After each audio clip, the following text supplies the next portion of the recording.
Greetings everyone. It has been about a year since I shared how I managed to collect 540 plus mounts in just 1 year of playing WoW. And now, it's time for part 2.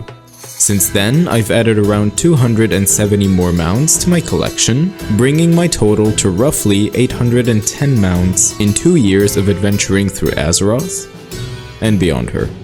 You might notice that part 2 features fewer mounts, but it's a longer video. That's because I'm diving deeper into detailed guides for each mount, whereas part 1 was more about the basics. A quick note, I've been using the add-on Mount Journal Enhanced to track the dates of my mount acquisitions. For the mounts I earned before using this add-on, almost halfway through part 1, I simply checked my screenshots folder.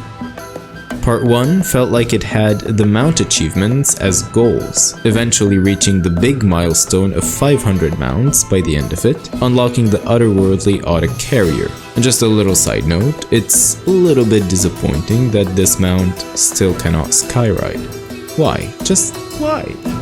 While part 2 doesn't have a specific overarching goal, it highlights various accomplishments and key turning points that brought several grinds in the game to closure. And I'll walk you through how I earned them. So sit back, relax, and enjoy the ride. During December of last year, I was a little busy back then, and I didn't really have that much time to farm mounts. And so after the few ones that I've collected at the end of part 1, I managed to obtain 7 more mounts. On Christmas Day, I got the Stormpike Battle Charger. This mount can be bought for 15 marks of honor from Gaelden Hammersmith inside of the Alterac Valley Battleground. For hordes, you can buy the Frostwolf Howler instead, which is sold by Grunda Wolfhard, found at this spot. You can get marks of honor through most if not all PvP activities, from battlegrounds to arenas to even PvP world quests.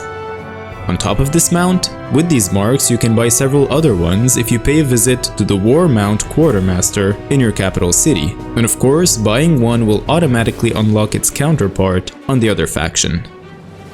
3 days later I got the Ochre Dream Talon from the Emerald Dream Zone in Dragonflight. This mount takes some time to acquire, but it's a guaranteed acquisition because it's a reward from a quest. But you have to do several quests that are time-gated. First of all, start by going to this location and interact with the Smoldering Sprout. You have to dismount, by the way, for it to work. Choose the option to put out the flames, and then speak with it again, and choose the option to clean the plant. This will make the first quest, called Some Water, available to you. So pick it up, complete it, and then you're gonna have to come back and do more quests until eventually you get the mount. On that same day, I also purchased the Lunar Dream Stag and the Sun Touch Dream Stag. Each of these mounts is sold for 1200 Dragon Isles supplies from the Dream Warden's renowned vendor, the Moon Priestess Lasara, and they get unlocked once you reach Renown 17 with the Dream Wardens. And then, on the second to last day of the year, I got 3 mounts, and all 3 of them were special. The first one was the Siltwing Albatross. This guy is sold for 1000 Seafarers doubloons from either Captain Clarissa for Alliance or Captain Zintaga for Hordes. You get these doubloons by running island expeditions, and you need to run quite a lot of them to reach this mark. And just a small tip here that I don't think I've mentioned before. When you're running island expeditions, keep an eye on the ground, because in most of your runs, you're gonna find doubloons just scattered on the ground, so you can get between 2 and 3 doubloons a run, simply by just looting these. At that time, I was running like 3 islands a week on my warrior, and so it took me a lot of time to get to this point. And coincidence much, I noticed that right before 2024 started, I had gathered 1000, and so I bought this mount, which is actually the most expensive one. The vendors also sell the Saltwater Seahorse for 500 and a bunch of pets and stuff, but also there's another vendor right next to them that sells bags and crates, and these can be opened for a chance to get mounts and pets and transmogs. So my strategy was this: First, purchase the most expensive mount, followed by the second one. And while gathering the doubloons for these two, I would also be having mount attempts simply by running the islands. This way, if I were to get a mount, it would essentially be for free, rather than spending doubloons on the crates, which don't even guarantee you getting mounts. And this is what actually happened. I did get a couple ones, as I covered in the previous video. The second mount that I got on that day was the sea turtle. My druid was basically sleeping in Northrend. Yeah, that sums it up. There were so many consecutive days where I did not even log into my druid, and then the next day I just found myself fishing for like 2 hours straight. Now, I get my mount counts through the add-on rarity, but this is one of the few mounts in the game that this add-on kind of fails to track. And so even though it showed me around 100 attempts, it was much more than this. To the point where I just kind of forgot what I was fishing for. Like I was just watching YouTube, watching Twitch, doing something at the same time, and just fishing. Whenever I heard that the fish got caught, I just picked it up. And then all of a sudden, I heard the achievement sound, and I was like, what? And it was the sea turtle. So I was alternating between fishing in Grizzly Hills and Howling Fjord, and I finally got it on the eastern shores of Grizzly Hills. And the final mount that I got in 2023 was, of course, because I was playing the whole year, the Violet Proto Drake. This beautiful mount is a reward from the meta achievement, What a Long Strange Trip It's Been. You essentially have to complete 8 of the holiday meta achievements throughout the year, and the holidays are the Lunar Festival, Love is in the Air, Noble Garden, Children's Week, Midsummer, Brewfest, Hallows End, and Winter Veil. Remember to always check your calendar to see what holiday's up next. And if you're someone like me with an incredibly messed up memory, you can download the add-on Crowie's Achievement Filter. And one of the many things that this add-on can do is show you holiday/event reminders whenever you log in, and whenever you reload your game. All of these achievements are very similar in the way they work, and some of them were made easier, like removing some PvP ones, such as School of Hard Knocks, which was part of For the Children. This achievement took me exactly 1 year because I made sure I completed all of the required achievements whenever they were available. And the last one was, of course, Merrymaker, and I did it on stream with very nice people who actually came and helped me with some of the achievements. And the last thing that I needed for this whole meta achievement was to use the handful of snowflakes on a troll hunter, but I was not finding one until I finally did. He was just bouncing around enjoying the plants and flowers of Valdrakken on a sweet, peaceful night. I told him to stop where he was, showered him with the snowflakes, and bam, the Violet Proto Drake. And this is how 2023 ended for me.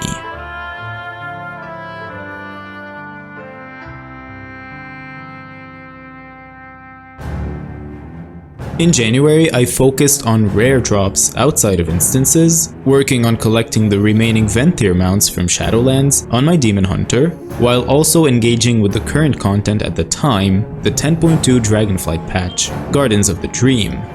And since my mage had mostly wrapped up farming Legion content, I turned my attention to farming reputations from previous expansions. By the end of last year, I reached Exalted with the Tillers faction in Pandaria. After that, I continued working on other factions. This was my routine. Whenever I was done with something, whether it was reputation grinds, rare farms, covenants in Shadowlands, or just any random piece of content, I would always add another task in its stead. I was still not going too hard on legacy dungeons or raids at that time, because my focus was on the Outworld. All I wanted was to be done with having to deal with respawns. And the first 2 mounts I obtained that month were the Sinful Gargan and the Obsidian Gravewing. The Sinful Gargan becomes available at Renown 23 with the Venthyr and costs 5,000 anima, while the Obsidian Gravewing unlocks at Renown 70 and costs 7,500 anima. I should mention that farming Renown in Shadowlands has become incredibly fast. Campaign quests, including those in Korthia and Zereth Mortis, now reward 2 Renown levels per quest. Running Torghast also gives a good amount of Renown. Things have changed since the end of Shadowlands, so if you're missing some Renown, you don't need much time to catch up. You can literally finish it in just a few days. As for anima, it's pretty easy to farm if you put in a little bit of time. The best method I found was opening the treasures in Zereth Mortis and killing rares. There's also world quests that offer significant amounts of anima, just keep an eye. I could have gotten these 2 mounts earlier, but I wasn't actively farming anima at the time. And then on that day, I was like, okay, it's time, let's go get these 2 mounts. On the same day, I also got the Snowfluff Dream Talon, which dropped from an emerald bounty with a gigantic seed in the Emerald Dream. This mount, along with several others, can drop from these seeds if a gigantic, or purple seed, has been planted. All of these mounts can also be purchased from Taliza Whisperbloom for 1 seed bloom each. You can earn 1 seed bloom per character each week by completing the quest Blooming Dream Seeds, offered by the same NPC. I remember back then I wasn't spending my seed blooms right away. I wanted to see, if I could get the mounts to drop first, then I would use my seed blooms to purchase the transmogs instead.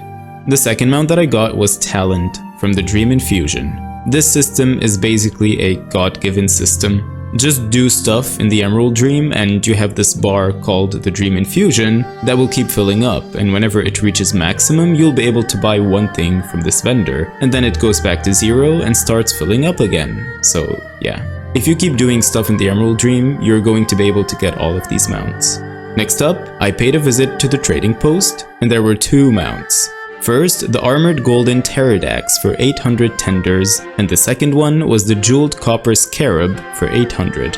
This one is definitely one of my favorite mounts from the trading post. And remember, concerning the trading post items, if you've ever missed out on any of them and you would have loved to obtain it, you will most likely find it returning sometime in the future at another trading post.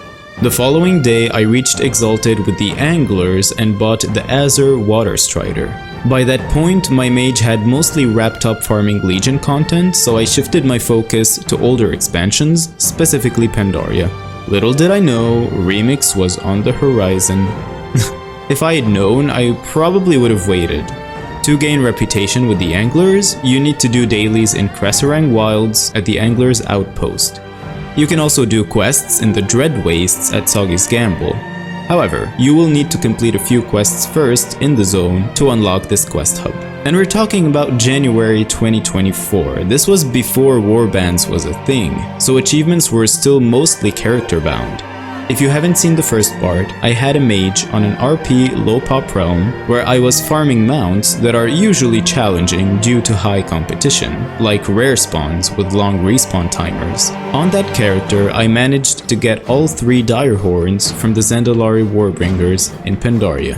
These rares also drop rep tokens for several Pandaria factions. I reached Exalted with those factions, of course through the tokens, but my character still had some left in her bags. And by that point, my main mage had already achieved Exalted with most of the Pandaria factions. However, he was still missing the ones that my other character had completed. And even before warbands, these reputation tokens were account-wide. So I sent them over to my main mage, helping him reach Exalted with the 9 major Pandaria factions, and this earned me the Pandaran Ambassador achievement, which rewarded me with the Pandaran Kite. A few days later, after completing even more activities in the Emerald Dream and contributing to countless seeds, the Winter Night Dream Saber finally dropped for me. This mount is unique in that it can only drop from these seeds. If you remember, the other mounts can be purchased from the vendor, but this one is the only one that cannot be purchased. It strictly drops from the seeds. Additionally, it's the only mount that doesn't depend on the quality of the seed used. You can use a green seed, it doesn't matter. The drop is only influenced by the amount of emerald dewdrops contributed to the seed. These dewdrops are primarily obtained through the Super Bloom and Emerald Frenzy events. The next day, on the Low Pop Realm, I got Ren's Stalwart Hound, which drops from Houndlord Ren in the Veil of Eternal Blossoms, the BFA version. This mount only drops when the Mogu Assault is active, with around a 3% drop chance. I managed to get it after 51 attempts, and since this was a low pop realm, I didn't worry much about missing the kill. There was usually nobody camping him, and so I spent my time killing the mobs around his spawn point to farm sky shards, which would eventually allow me to get the Alani mount. If you're planning to farm any mounts in the Vale or in Uldum on a low pop realm, keep in mind that you will most likely enter a freshly generated shard. In these zones, rares are considered dead as soon as a new shard is generated. This means you will need to wait for a full respawn cycle, which typically takes about 45 minutes or a bit longer. These zones usually reset 10 to 15 minutes after the last player leaves, so if you don't want to wait or have nothing else to do in the area, you can log out and log back in every 10 minutes to prevent the shard from ending. One more thing, you can download the NPC time add-on, which will show you how long the shard you're in has been active. Simply hover your mouse over NPCs to see the timer, and just be sure to target friendly NPCs for a more accurate reference. On the same day, I got another mount from the BFA Assaults rares, this time the Drake of the Four Winds. This mount drops from Ishak of the Four Winds in Uldum, the BFA version. Same as the previous mount, it has a 3% drop chance, and I got it after 43 attempts. The good thing about this rare is that it always spawns, regardless of which of the 3 Uldum assaults is active. However, the downside is that it takes a long time to respawn. Hours! I made it a habit to check every day on the low pop realm, which is how I got most of my attempts in. Sometimes I camped him while I was busy with other tasks aside from WoW, just like the final time when it finally dropped. 3 days later, I got the Springtide Dream Talon.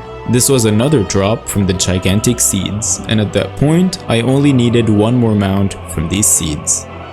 2 days later, it was Wrath Time Walking, and back then we couldn't trade currencies, and so I had to farm the Time Lord badges on several characters in order to get the Time Walking mounts. And so, on one of these characters, I was able to buy the Ironbound Wraith Charger for 5,000 badges. On that same day, I got a nice drop from the Maw. This marked the end of my mount farms in that zone. I finally looted the Mossworn Soul Hunter from the Gorged Shadehound after 24 attempts. This mount has around a 2% drop chance, and this elite only appears whenever the event Hunt Shadehounds is active in the Maw. There's always one of 4 hunt events happening. Each one lasts for half a week before another one begins. It's pretty much the same rotation as the BFA minor assaults, and so you only have one chance every week and a half on every character that you have.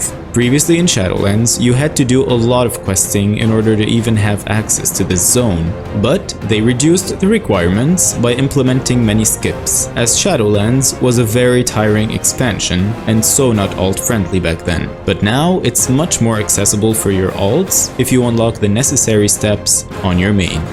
The very next day, I bought the Golden Primal Direhorn.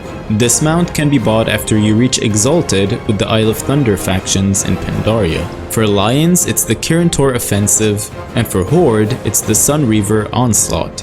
Horde characters will get the Crimson Primal Direhorn instead. Now, to get to the Isle of Thunder, first of all, go to Townlong Steps to this location, where you will find either Verisa Windrunner for the Alliance or Scout Captain Elsia for Horde. They will give you the quest to go there, and then onwards you will find a portal spawn right next to them. I got to Exalted by doing all the dailies that were available every single day, and of course, as soon as I reached Revered, I bought the Grand Commendation of the Kirintor Offensive, which gives 100% bonus rep, which means getting from Revered to Exalted is actually a little faster than Honored to Revered. Every faction in Pandaria has a similar commendation that you can buy, including the Anglers, which I mentioned earlier. And during this time, since my Tauren Druid had already fished up the sea turtle in Northrend, he finally set sail from that continent in search of new adventures. And so I took him to Zandalar to start with the BFA content on the Horde side, because in BFA, there's many collectibles and achievements that require you to play both factions. So I started doing the main campaign quests, as well as the war campaign whenever I had time. And I also started running some island expeditions alongside my human warrior. And so on the 19th, I was done with a series of quests that reward a mount. I got the Child of Torkali. First of all, you have to be a Horde character to get this, but your Alliance characters can use it as well. So first you have to go to Zuldazar to this location and accept the quest The Orphan Hatchling. You're gonna have to do a short quest line for about 5 minutes, and then it's gonna end there. The next day, go back where it ended and you will find new quests. You're gonna have to do daily quests for about 18 days, and then you will get the mount.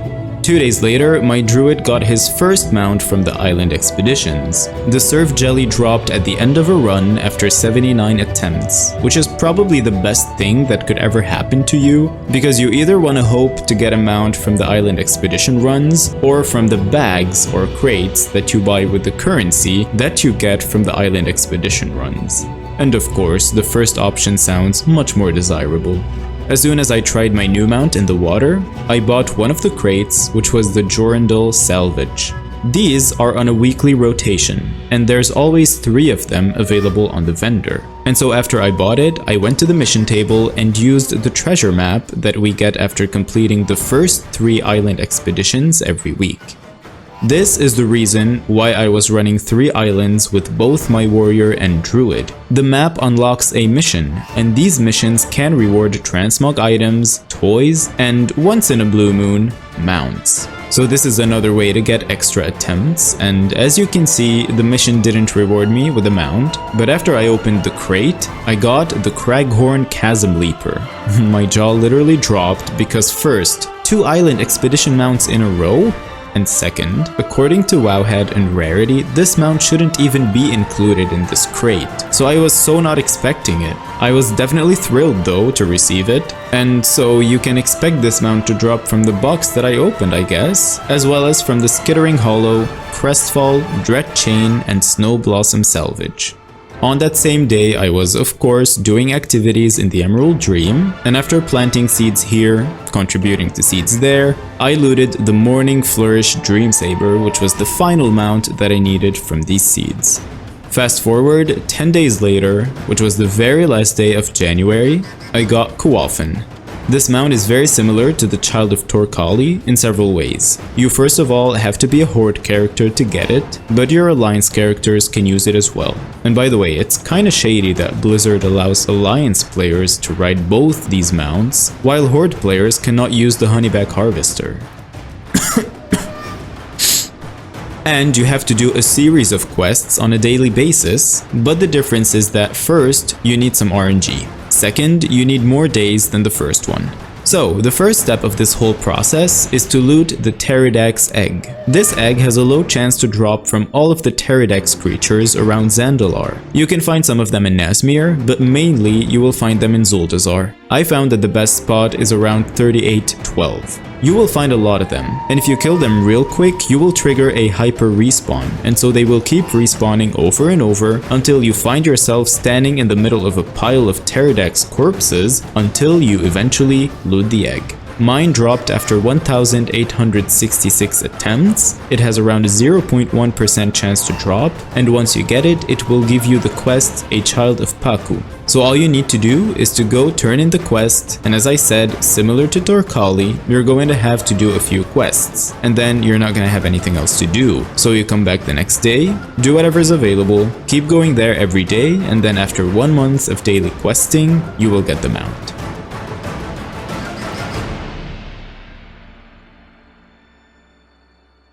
During this month, I continued farming reputations on my mage and made some progress on my warrior as well. My demon hunter focused on gathering the Venthir collectibles, while my Tauren druid dove deep into the horde side content of BFA.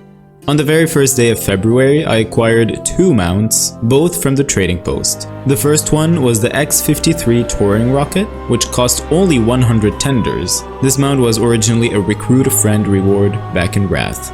And the second one was the Fur and Chip Fox, and I bought it for 750 tenders. 3 days later, my demon hunter looted Desiree's Battle Gargan, a mount that is acquired through the Ember Court scenario in the Venthir Covenant. To obtain this mount, there are a few steps you will need to follow. You must be a Venthir, of course. You will need to unlock the Ember Court in your Sanctum upgrades, and you need to upgrade the Ember Court to tier 4 to be able to invite the Countess as a guest. To get the mount, you will need to reach best friend status with her. Here's a quick guide on how to go about this. After unlocking the Ember Court, you will have a few quests that will introduce you to this system. Once you've completed these, you will be able to host your first Ember Court. And before hosting, you need to invite guests from various Shadowlands zones. To do so, check with Lord Garridan to see which guests are available. You will then need to check where they are on the map and complete their quest so that you can invite them.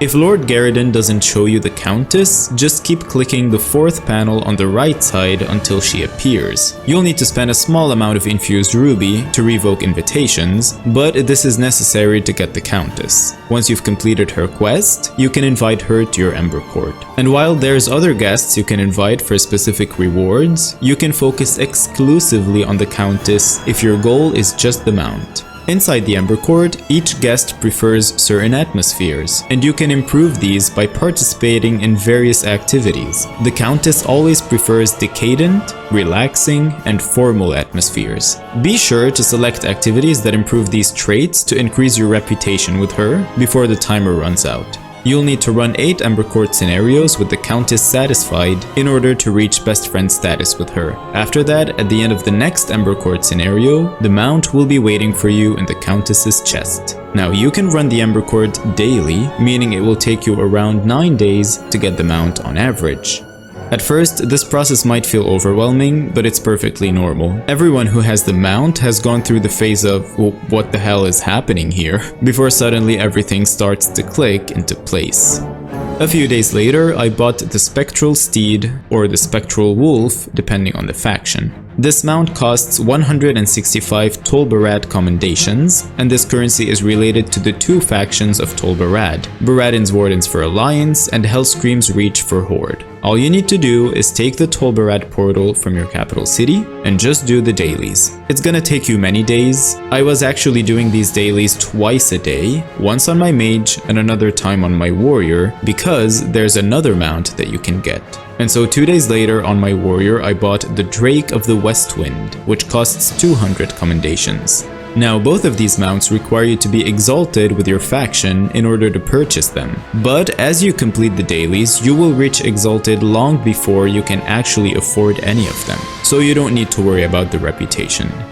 On that same day my rogue reached exalted with his guild, which allowed me to buy the last 2 guild mounts that were missing for me. The Thundering Jade Cloud Serpent, which becomes available on the guild vendor for 3000 gold after the guild has acquired the achievement Guild Glory of the Pandaria Raider. And the Black Steel Battle Boar, which becomes available after getting the achievement Guild Glory of the Draenor Raider. The next day, after doing daily activities in Nazjatar on my Tauren Druid, from campaign quests to world quests to everything that gives reputation, including pet battles as well, I reached exalted with the Horde faction in Nazjatar, which is the Unshackled, and so I was able to buy the Unshackled Waveray. The Alliance's faction is called the Ankoan. Now each one of them has a different mount that you can buy, and the good part about this is that you can use both of these mounts on both factions. After that, on my Demon Hunter, all I really wanted was to finish collecting the Ventir mounts. I just needed one more, the Horrid Dreadwing. It's a rare drop from Herika the Horrid in Revendreth with about a 2% chance to drop. But before you can even fight her, you have to channel your Anima Conductor to Wayne Crypt Hill. The good news? This mount is also sold by the renowned Quartermaster for 5000 Anima and 100 Grateful Offerings. My plan was to wait until the very end after I collected all other Ventir mounts, hoping this one would drop, and if not, I would just buy it. It never dropped for me. I tried my luck every single day, but in the end, I just went ahead, farmed up the Anima, bought the mount, and waved goodbye to my favorite Shadowlands zone. Oh, and by the way, you might be wondering why I've never mentioned the Grateful Offerings before. Honestly, I've never had any trouble getting them. Between world quests, emissaries, and pretty much everything else in Shadowlands, I always had way too many. I still do today, so if you're doing the usual content, don't even worry about them. After wrapping up in Revendreth, I moved on to my 4th and final covenant, the Kyrians. I joined their ranks in the glorious zone of Bastion, and I started my journey there. But this is where I slowed down in Shadowlands. I'll talk about this soon. During this time, Love is in the Air was up, and I was definitely trying my luck with the X45 Heartbreaker mount every day. And on the 12th, I was on a call with my friend and we were talking and talking, and I was just like, okay, I just need to run this because I need to. And here it is, it dropped after 113 attempts. A few days later, this was my last mount of February, which was the Russet Buffinid. This one can be a little pain in the butt if you really want to go after it, because its schematic has a small chance to drop from the Paragon chest of the Enlightened faction in Zereth Mortis, and it took me way too many chests. If you've seen the first video, you know about what time I started doing the Zereth Mortis stuff, and so yeah, it wasn't until now that I got this. It felt so good, I went ahead, crafted the mount, and I stopped farming the reputation for the Enlightened. Now to craft the mount, you need 350 Genesis motes, 1 Buffinid lattice, and 1 lens of focused intention. Pretty easy regents. The lens can be bought from the Quartermaster once you reach Revered, and so if you got the schematic from the Paragon chest, it means you got to Revered ages ago. So yeah. And surprisingly, that was the last mount of February, on the 18th, and during March, I got no mounts. None. 0. I missed out on the majestic Azure Peafowl from the trading post, which, by the way, I was really excited for it, and I also missed out on the Plunder Store mounts because I did not play that. And the thing is, during that time, I felt extremely burnt out from the game, and I have felt it in the past, and I'm pretty sure some of you, if not all of you, have also felt it at some point, if you're a hardcore WoW player. Yeah, sometimes people just need a break. Even when it feels like you want to completely stop playing, you know you will get back to it one day. And honestly, it felt good to take a break.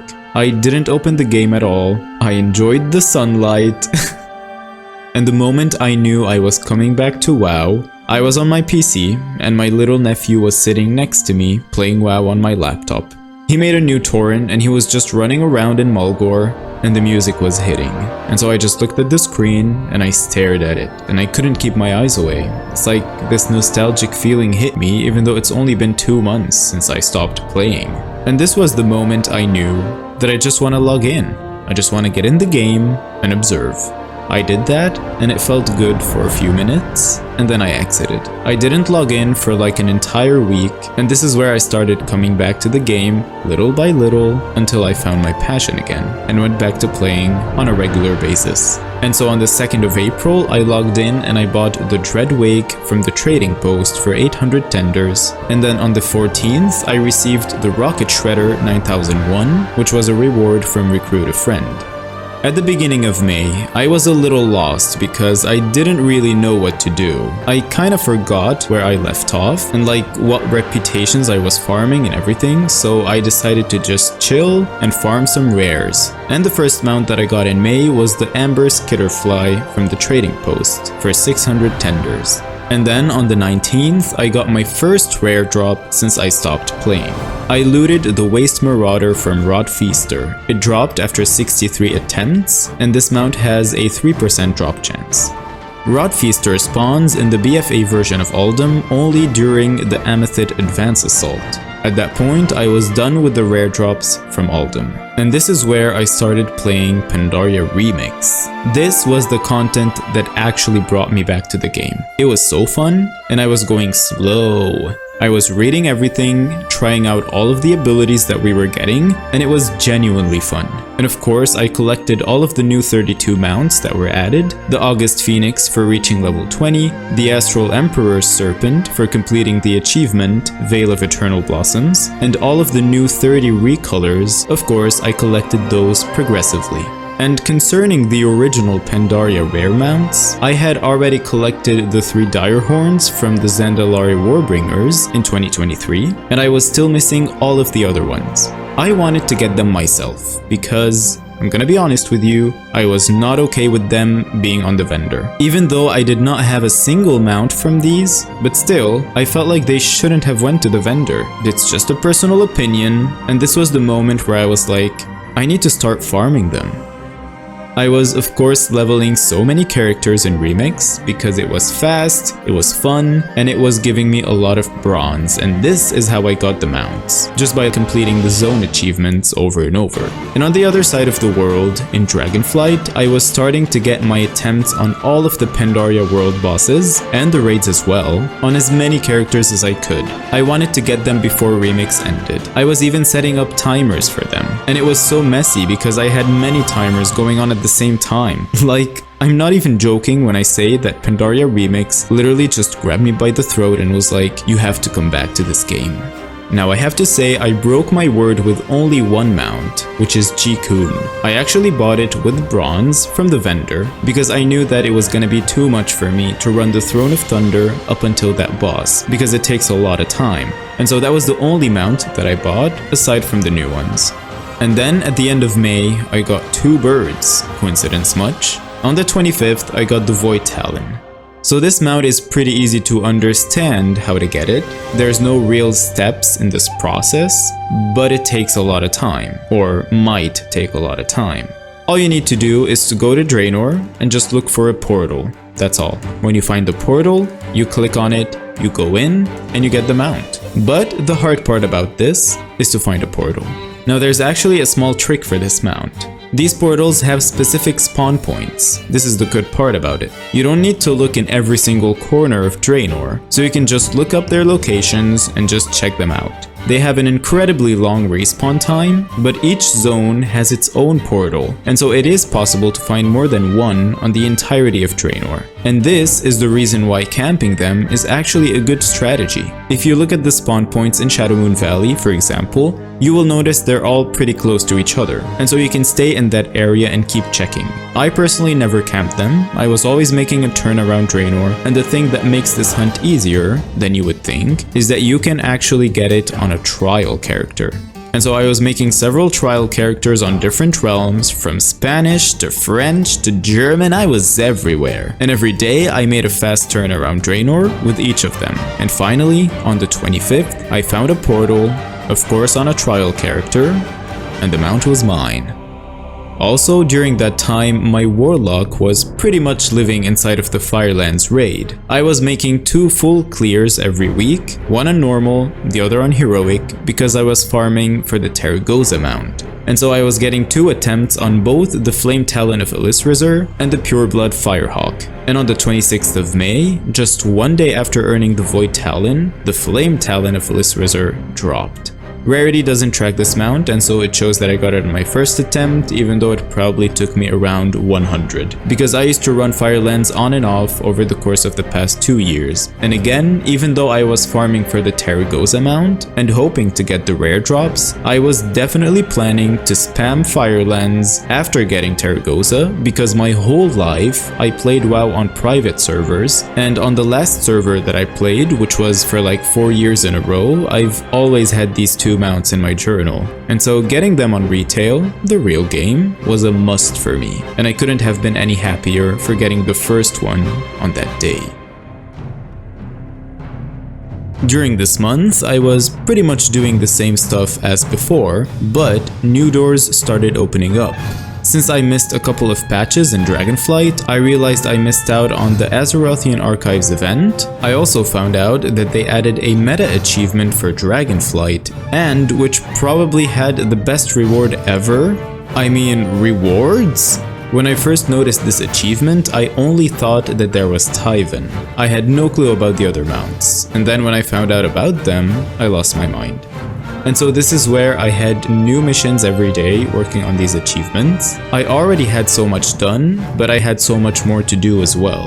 At the same time, I was definitely still playing Remix, buying mounts progressively with bronze, definitely trying my luck with rare mounts, specifically, of course, the Pandaria ones. My druid was still pushing in BFA on the horde side, but I kinda took a break from farming old reputations because I didn't really have time for that. And so the first mount that I got was, of course, from the trading post. I got the pearlescent Goblin Wave Shredder for 700 tenders. I absolutely love this mount, and it was and still is the default mount for one of my characters. And then on the 5th, I got 2 mounts. The first one, in Remix Pandaria, I was leveling one of my characters by doing the Operation Shield Wall quests. And so at some point, while questing, I got the Grand Griffin. Hordes will get the Grand Wyvern. You can actually get 2 mounts from this faction. The second one is the Grand Armored Griffin or the Grand Armored Wyvern. And what you first want to do is go to the Vale of Eternal Blossoms, of course the old version, and take the quest Meet the Scout. And then after that, just go on with the questing. You will have some dailies unlocked, and this is how you'll be able to farm the reputation. At some point, while questing, you'll get the first mount. And when you reach Exalted, you're gonna be able to buy the second one, which at this point, I still wasn't able to purchase because for some reason, the vendor in Remix was not there. And so I had to wait for Remix to end to take the character that unlocked Operation Shield Wall to the vendor and buy the mount. And the second mount that I got that day was none other than Ashes of Alar. I still cannot believe that this mount was released in 2007. It's crazy. It still looks even better than new mounts. This mount has a chance to drop from Kael'thas Sunstrider in the Raid, the Eye, in Outland. Just get in, go straight to the last boss. You're gonna have to wait for some RP though before you get the kill. My mount dropped after 63 attempts. 2 days later, I was able to buy the Rajani War Serpent. This mount is basically a rare drop in the Vale of Eternal Blossoms, the BFA version. It doesn't directly drop from the rare though.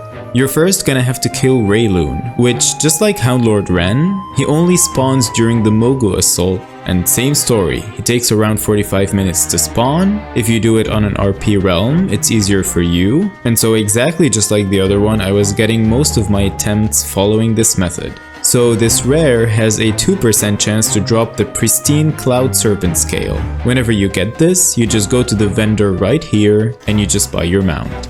And with this mount, I was officially done farming the rare mounts that drop in the BFA Assault Zones.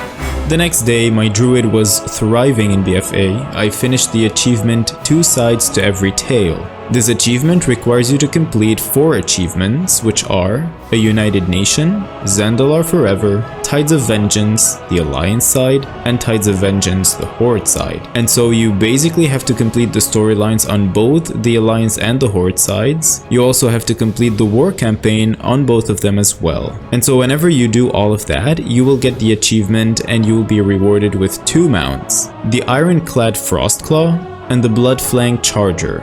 The horse is for hordes, and you cannot ride it on your Alliance characters, while the wolf can only be used on Alliance and cannot be used on horde characters. During this week, it was Cataclysm Time Walking, and I was just doing some runs, farming the Time Lord badges for future mounts to buy, and also definitely hoping to get the Infinite Time Reaver. This mount can drop from every single boss if it's a time walking dungeon, and it's extremely rare. So you're gonna have to kill thousands of bosses maybe for it to drop for you.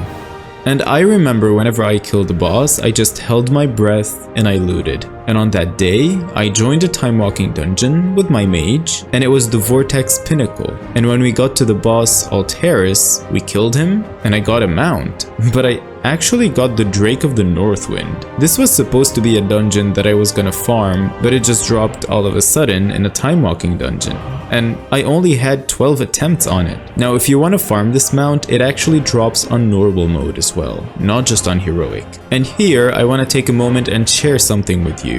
I've been playing WoW for a long time, and I still keep discovering new things. Like the other day, I found out that hourly instance lockouts only count for the realm you're currently playing on. As you may know, you can only get into 10 instances per hour, but if you have a character on another realm, you can switch to it and continue farming there. And by the time you reach the lockout on the second realm, the first realm's lockout would have ended. And in the worst case, if for some reason, theoretically, you're entering an instance every 1 minute, supposedly, then you switch to your third realm. How cool is that? Chances are you already know about this, but I'm still excited about it. And so if you want to farm this mount, you can run this dungeon on a normal difficulty, and so you can run it over and over in a single day and hope you get it at some point. Back on my Demon Hunter in Shadowlands, the next day I crafted 2 mounts at the Protoform Synthesis in Zereth Mortis, the Curious Crystal Sniffer and the Sundered Zereth Steed. For both of these mounts, you're gonna have to run the raid Sepulchre of the First Ones in Zereth Mortis. For the Crystal Sniffer, you're gonna have to get the schematic from the raid. You can actually loot it on LFR, so if you go to Oribos and find this NPC, you can speak with him and queue for the Ephemeral Plains. This is the wing that you need to get the schematic for this mount, but it's practically the exact same run as the other difficulties, since this is the first wing of the raid. Once you're in, you're gonna have to deal with the first boss. First of all, you'll have to fight a wave of enemies, and whenever you kill a certain amount of these sentries, one of those 3 guys will stand up. And as you can see on top of your screen, the boss is channeling an ability. Whenever this finishes, he's gonna start dealing AoE damage. And if you notice you're taking a lot of damage, just stand in one of these 3 circles and you will avoid it. After that, these guys will leave behind unstable cores, so you're gonna have to carry all 3 of them, one after the other, and take them to the boss and throw them there. After you throw all 3 of them, the boss will come out. Now here, you have to make sure that you move away, because if the boss reaches you while coming out, he's gonna crush you and you're gonna die. And you're gonna have to repeat all of this process. So now that the boss is out, just kill him. After that, go towards the end of the hallway and use the translocator to go to the Ephemeral Plains on the bottom side. Kill the 2 bosses on both sides, and then when you get to the 3rd boss in the middle, as you're attacking him, he's gonna keep moving forward. So keep following him and attacking him. And then after he dies, you're gonna have to go back a little bit. And right in front of this wall, you will find the schematic that you can loot and then go craft your mount. To craft the mount, you're gonna need 400 Genesis Motes, 1 Vambata Lattice, and 1 Crystallized Echo of the First Song. This one can simply be looted in Zereth Mortis in front of the raid. Now for the Sundered Zereth Steed, what you need from the raid is a Regent. For the schematic though, it's actually really easy to get. Just go to Zereth Mortis to this location and loot it. But to craft the mount, you're gonna need 300 Genesis Motes, 1 Servid Lattice, and 1 Mawforged Bridle. To get this Regent, you have to go to the raid on normal or higher. So after defeating the first boss, go to the Ephemeral Plains, the same place you went to for the first mount. But now you don't really need to kill any boss. All you need to do is to grab the Taskmaster Cypro. Don't attack him, don't kill him, just pull him and pull 5 mobs with him as well. Whenever he's surrounded by mobs, he's gonna gain stacks of synergy. If it's 1 mob, he gains 1 stack. You want him to have 5 stacks, and so you need to have 5 mobs around him. And so after doing so, simply just single target him and kill him. And then after he's dead, you can go ahead and kill the other mobs. If you do it this way, he will drop the Security Override Orb. This is basically the key to open the value cache right behind you. And this is where you get your guaranteed Mawforged Bridle. The orb stays in your bags, by the way, so if you needed another Mawforged Bridle, you can just come here another week and simply just loot the chest, because this Regent can be used to craft 2 other mounts as well. Now, one thing worth mentioning, you have an extremely low chance to get this item from the Olia cache. It has around a 0.5% chance, and the Olia cache is sold by Olia Manu outside of Exile's Hollow for 700 ciphers of the first ones. You get this currency by doing basically everything in Zereth Mortis. 2 days later, I was just chilling in Zuldazar. So this was basically a routine of mine during this time. Every night, I took about an hour or a little bit more to fish in Zuldazar on my Tauren Druid, because he just missed the waters in Northrend. He felt like there was something valuable in these waters, and sure enough, there was. I finally looted the Great Sea Ray. This one took me much more time than the Sea Turtle. It dropped after 6,582 attempts. I even kept all of the fish that I fished up during this whole process. 6,000 casts and a half. All of them in my bank. Stinky. You can basically fish this mount from all around the water in the BFA zones, but I do believe, if I'm not mistaken, it has to be open water and not inland or rivers. So yeah, you just fish and hope you get it, that's all. Now this mount is also tradable, and you can either sell it on the auction house or buy it from there. Why would you fish for it then? Because of the achievement, silly! If you buy the mount from the auction house, or if somebody trades it to you, you're not gonna get this achievement. So this is probably the only reason why you would wanna fish for it. Or if you're broke, welcome to the party, friend.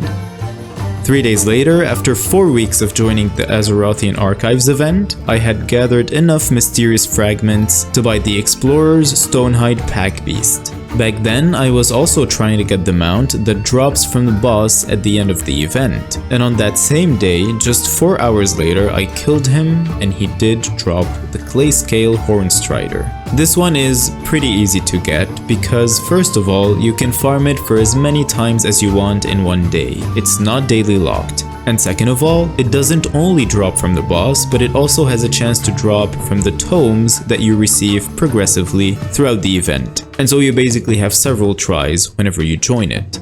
The very next day, I finally got my very first mount from the Pandaria rare drops. I killed Undasta on my mage, I didn't really get anything, and then I bonus rolled and I got the mount. The Cobalt Primordial Direhorn dropped for me after 39 attempts. I wasn't expecting it to drop that early. It felt so good though because I knew that I was gaining more time to do other stuff, because simply just heading towards the Isle of Giants and then going back from it is a waste of time by itself, unless you have other things to do there, you know?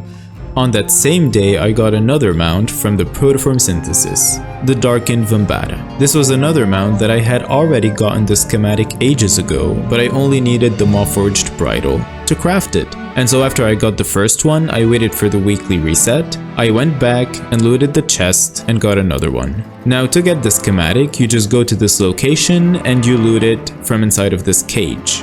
And to craft the mount, you're gonna need 450 Genesis motes, 1 Vambata lattice, and 1 Mawforged bridle. After this mount, I was able to buy the Saltwater Seahorse for 500 doubloons on my warrior. At that point, my Tauren Druid was already starting to buy the crates and having attempts on mounts, and since my warrior bought the Seahorse, she was also starting to get the doubloons to buy the crates as well. And the very next day, on my Tauren Druid, I bought a Jorundel Salvage, and I was really hoping to get one of the Drakes, but I surely was not disappointed with getting the Stonehide Elderhorn. At that point, I thought that these mounts have a pretty high chance to drop from these bags, until later. Let's just leave it there for now.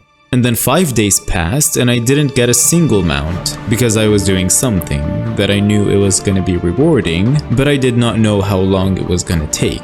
And so it was risky. I wanted to get Hualin and be done with it. This rare spawns on the Timeless Isle in Pandaria, and it has a low chance to drop the Thundering Onyx Cloud Serpent. And so since I started farming the Pandaria rare mounts, I was just visiting the Timeless Isle like a couple times a day on the low pop realm, and I was getting like 1 or 2 kills a day. But then during these 5 days, I was like, it's enough, I need to get this mount. And so I decided to literally just camp him and set a timer for 20 minutes. And so every 20 minutes, as long as I was online, I logged into that character and I killed Hualin. I did that over the course of a few days, and then finally it dropped after 286 attempts. So if you're like me and you really want to get this mount and you missed out on it on Remix, or you just didn't want to buy it, you can follow this method and hope you get the mount. And then the next day I got 3 mounts from the new Dragonflight achievements. First, the bestowed Trolling Mammoth from the achievement Army of the Fed. I have to say this, such a clever name. And to complete this, you have to complete all of these achievements displayed in front of you, which are related to the Iskara Tuskar faction in the Azerspan, and the activities related to them such as the Community Feast and the Fishing Holes. I was actually done with all of these achievements months ago at the beginning of Dragonflight, except for one, which was the Treasures of the Azerspan, because of the Sapphire Gem Cluster, but then I looked it up and I just went and got it. The second one that I got was the bestowed Audic Vanguard. This one is a reward from the achievement Flight Club, another clever name. It is related to the Voldraken Accord faction and their world events such as the Obsidian Citadel, as well as the Whelp Daycare in Voldraken, and others. And just like the other one, I had most of these done previously, except for a few ones that I was just farming during this time, such as feeding Beef during the siege on Dragonbane Keep. I've done this siege many times, but I never thought about feeding him 20 times in the past. The last achievement that I needed was I'm playing all sides. In last year's video, I mentioned how to get the obsidian keys, which are required to obtain the mount Scrappy World Snail. For this achievement, all you need to do is turn in at least one key to each of these 4 NPCs. At that point, I only needed to turn in one key to Forge Master Bazantis, or so I thought. For some reason, even though I had already turned in a few keys to Aegis the Believer, since that was the only way to get the snail mount, the progress with him was reset, so I had to turn in another key to complete the achievement. And the third mount that I got was the Bestowed Sand Skimmer. This one is a reward from the achievement Closing Time, which is related to time rifts, the Primalist Future event, and defeating the end bosses of both wings of the Dawn of the Infinite dungeon. 3 days later, I got the 4th mount from these achievements, which was the Bestowed Thunderspine Pack Leader. This one is a reward from the achievement Centaur of Attention. Give me the name of the person who named these achievements. They deserve a raise. This one is related to the Maruk Centaur in the Onaran Plains and their grand hunts across the Dragon Isles. The very next day, I looted the armored Rezashi Raptor from Zul'Gurub after 292 attempts. This is a 1% drop chance, and so I can consider this quite an unlucky drop for me. It took me much more attempts than what's expected. This mount drops from the Bloodlord Mandakir in Zul'Gurub. You have to run it on Heroic, go straight to the boss and get your attempt. Back then, I had a few characters dedicated to just doing this. Every day when I first logged in, I tried my luck with this mount, and then I logged out. It was like 5 or 6 characters, and yeah, they all stayed there until it dropped. I even set their hearthstones there because if you log out inside of the dungeon right after killing the boss, the next day you will find yourself placed in your inn. And it's worth mentioning that there's another mount that can drop from this dungeon, which is the Swift Zulian Panther from the High Priestess Kilnara, which I got last year. 2 days later, I got 4 mounts. The first one was another Pandaria rare drop, and I was really excited about it because it's one of my favorites in Pandaria. I got the Astral Cloud Serpent, and it only took me 16 attempts. This mount drops from Elegon in the Mogoshan Volts raid on any difficulty. The other mount was Yulei, Daughter of Jade. This one is another time walking mount, and that week was Pandaria time walking, and so I went ahead and bought it from the vendor on the Timeless Isle. I also got rewarded with the Coral Scales Salamander. This one is a reward from the achievement Into the Storm, and to get it, you need to complete these 4 achievements, which are related to the Primal Storm event across the 4 Dragon Isles zones. And the last mount that I got that day, and second to last during that month, was Tarecgosa's Visage. So at this point, my warlock was finally done farming the Firelands raid for this mount. So first of all, you have to know that this mount is character bound. Even today, with the Warbands feature, with everything that made life easier in WoW, this mount is still character bound. But in Dragonflight, they added something special to it that made it much better for the character that has it. So the main goal here is to get the legendary staff from the Firelands raid, and so you can only do it on mages, on druids if you're balance or resto, on priests, on shamans if you're either elemental or resto, on warlocks, and on Dragthyr evokers. You will never see another class in the game that has Tarecgosa, unless they change this in the future. This staff basically transforms you into the mount if you're holding it, and you have to click on the staff to turn into it. But in Dragonflight, they added a quest line that, by the end of it, if you have the staff, rewards you with the mount. And so you can actually keep your weapon with you, you don't need to hold the staff anymore, and you can just mount Tarecgosa from your mount journal. So you have to know that this whole process takes a lot of time, about a month, if not more, because you're gonna be farming the requirements for some quests. And the first step is to go to the Firelands raid and kill the Molten Lord. You will find him as soon as you enter. If you're either one of these classes/specs that I mentioned, you will get a quest right after killing him. This quest will eventually lead you to acquire the staff. I did it on my warlock because one of the steps require either another player or a pet that can aggro. I'm gonna link the YouTube video that I followed in the description where you can see exactly what I mean. It's incredibly helpful and very strategic for the entire process.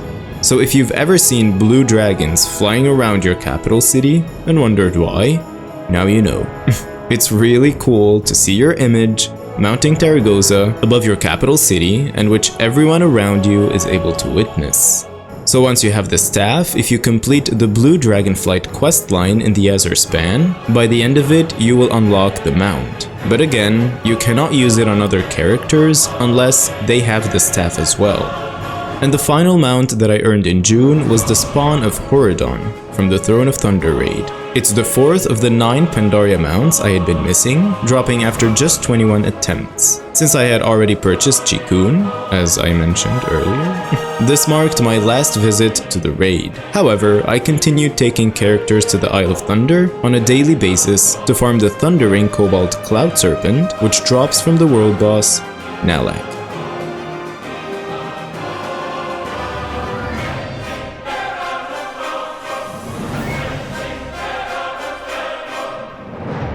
During July, I mainly kept going with my Pandaria Remix adventures. I kept trying my luck with the Pandaria rare drops in Dragonflight and other rare drops as well outside of Pandaria. I kept going with my Dragonflight achievements, and after a long hiatus, my Demon Hunter returned to the Shadowlands, resuming her path with the Kyrian Covenant and embarking on a journey to collect all of their mounts.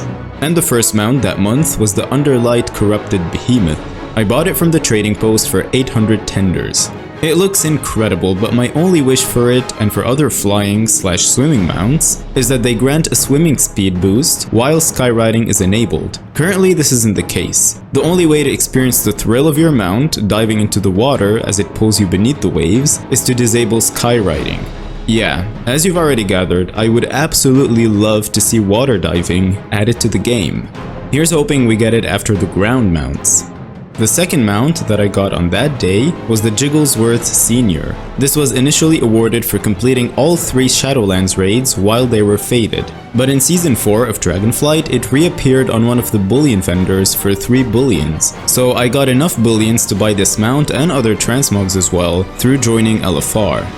2 days later, on retail, as I was trying my luck to get all of the Pandaria rare drops, I finally looted the Son of Galleon after 150 attempts. This mount has a small chance to drop from Galleon, which is one of the world bosses in Pandaria, in the Valley of the Four Winds. And the moment I killed him, it dropped for me. I did not need to roll for it.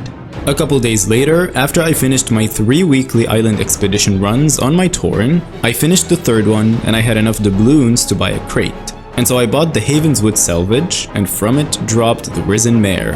I got it after 127 attempts. And by the way, in case you were wondering how the hell do I have that many attempts, since I just started buying the crates just recently, it's because these numbers are basically the number of crates that you buy, plus the number of attempts you've had through running the islands. So the crate that I got is the best source for this mount, as it has a 12% chance. Now it also has an extremely low chance to drop from the Verdant Wilds Salvage, about a 1%. On that same day, I got myself the Thundering Ruby Cloud Serpent. This mount is quite special in a way where you need to farm a lot to get it, but there's a certain progress system to it. So first of all, you need to collect 10 Sky Shards, which can drop from any mob in the Vale of Eternal Blossoms. You can farm the mobs either in the old version or in the BFA one. So during that time, since my warrior was done with the Veil rares, I was like, I need to do this now, so that I'm actually done with that zone. And so every day I took her there and I farmed for 1 Sky Shard. It doesn't take too long to get one. The most time I probably spent was like 2 hours, and the least time was around 20 minutes. So after you get these 10 Sky Shards, you need to look for Alani. Alani is a rare that roams around the Vale of Eternal Blossoms, but she's shielded. To break the shield, you need to click on the Sky Shards in your bag, and this will turn them into the Sky Crystal. Then target Alani and click on the Sky Crystal, and you will immediately get the mount in your bags. It's worth noting that this mount is actually tradable, and you can either buy or sell it on the auction house. The next day, I got the Gilnean Prowler. This mount was released in 10.2.5 with the Reclamation of Gilnea's questline. But since I was not playing back then, it wasn't until now that I actually did this. It's quite easy. All you need to do is to just complete the questline, and by the end of it, you'll get the mount. So for Alliance characters, you should take the quest Summons to Lord Greymane, either from Stormwind or Valdrakken. For Hordes, you'll take the quest Clandestine Movements, either from Orgrimmar or Valdrakken. Completing the questline rewards you with the mount, the Ensemble Gilnean Noble Suit, and the toy Tessis Peas Bloom, which teleports your character to Gilnea's city on a 30-minute cooldown, but it can only be used by Worgans. A few days later, I earned the bestowed Ohuna Spotter mount. This one is a reward from another Dragonflight achievement, which is Wake Me Up, and this one is related to the Dragon Scale Expedition's different activities in the Waking Shores and across the Dragon Isles, such as rock climbing and cataloging and others.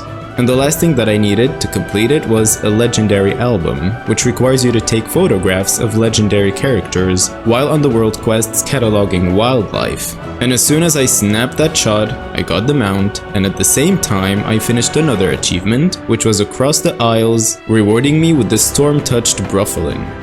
The requirements for this one are all of the previous achievements that I completed and rewarded me with different mounts. And on top of them, you will need to complete 3 extra ones that are pretty easy. One requires you to complete the quest Suffusion Camp in a Feroc Assault. Another requires you to defeat the Captain Raykall, who spawns at the end of the Researchers Under Fire event in the Zaralek Cavern. And the third one requires you to complete the quest Shaping the Dream Surge, which you can pick up wherever the Dream Surge is active in one of the 4 zones. Later that month, while still farming the remaining Pandaria rare mounts on multiple characters every day, the Korkron Juggernaut finally dropped for me after 186 attempts. This mount has around a 1% drop chance, and it drops from Garrosh Hellscream, the final boss of the Siege of Orgrimmar raid in the Vale of Eternal Blossoms, on Mythic difficulty. The raid itself can take quite a while to complete, but the good news is that with patch 10.1.5, a skip was added. You only need to complete the raid once, and the skip unlocks for your entire account.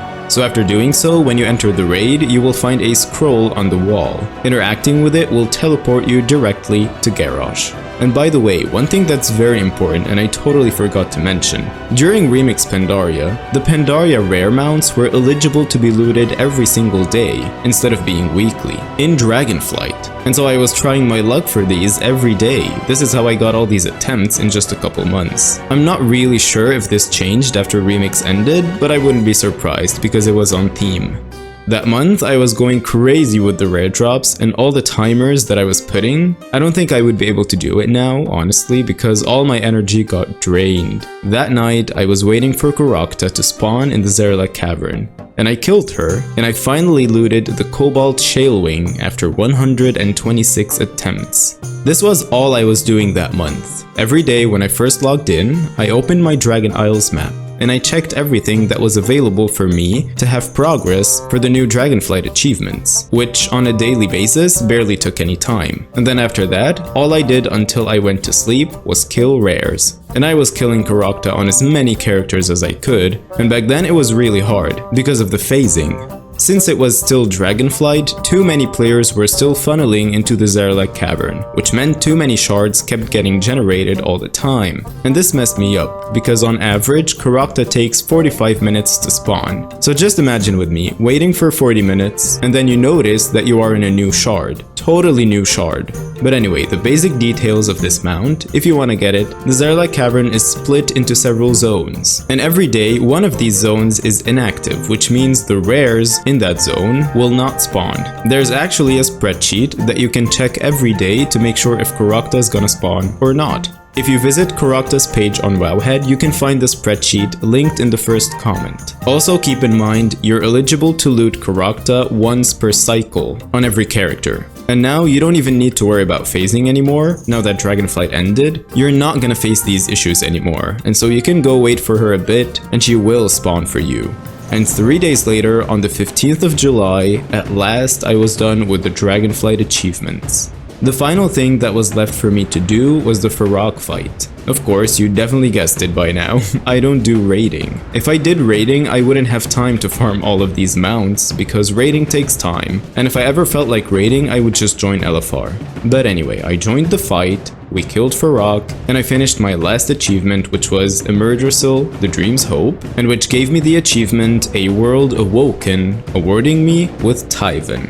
This one is the ultimate meta achievement of Dragonflight, and it requires you to complete across the Isles, which means all of the previous achievements I've mentioned, and on top of that, you need to finish all the campaigns and side quests, reach maximum reputations with literally all of the factions except for the Azerothian archives, defeat all of the Dragonflight raid bosses on any difficulty, defeat all the dungeon bosses on mythic difficulty, and more.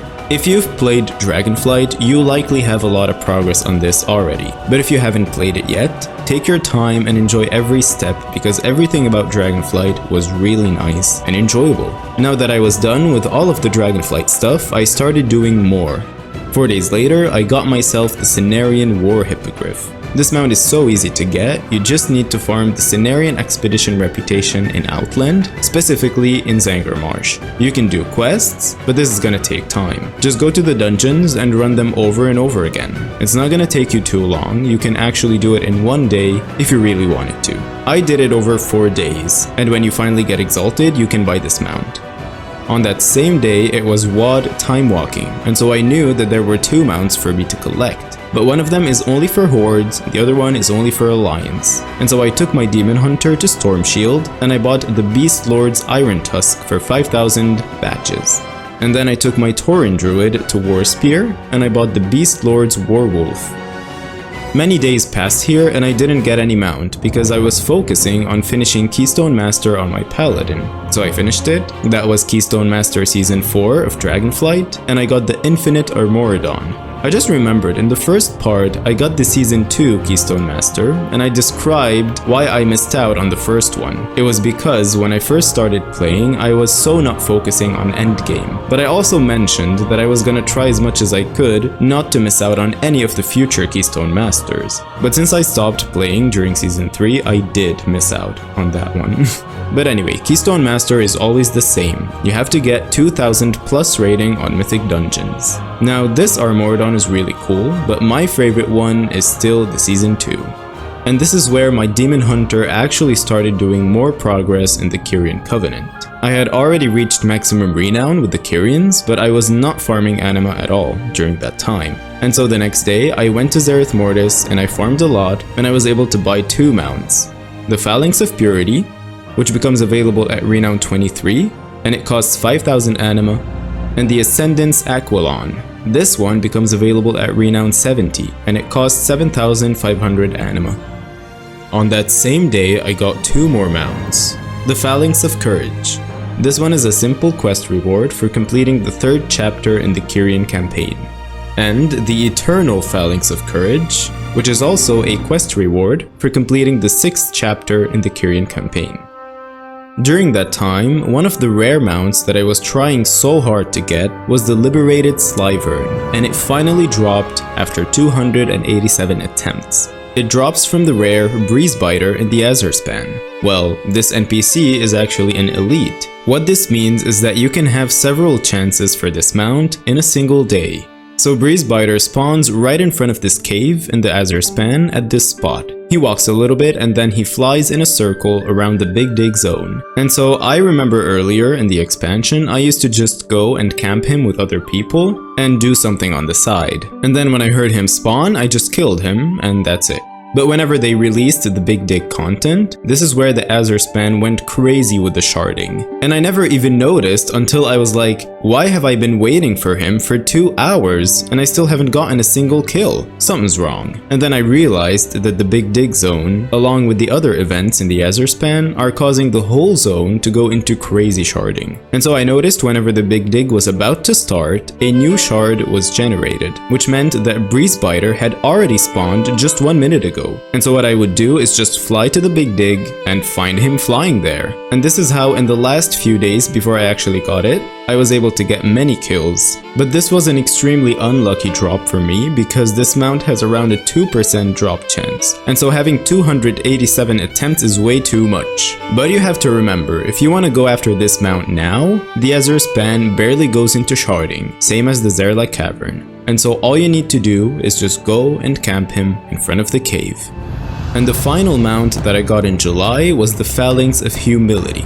Similarly to the other covenants, if you remember, each one of them has 1 mount that is a rare drop but can also be bought from the Renown vendor.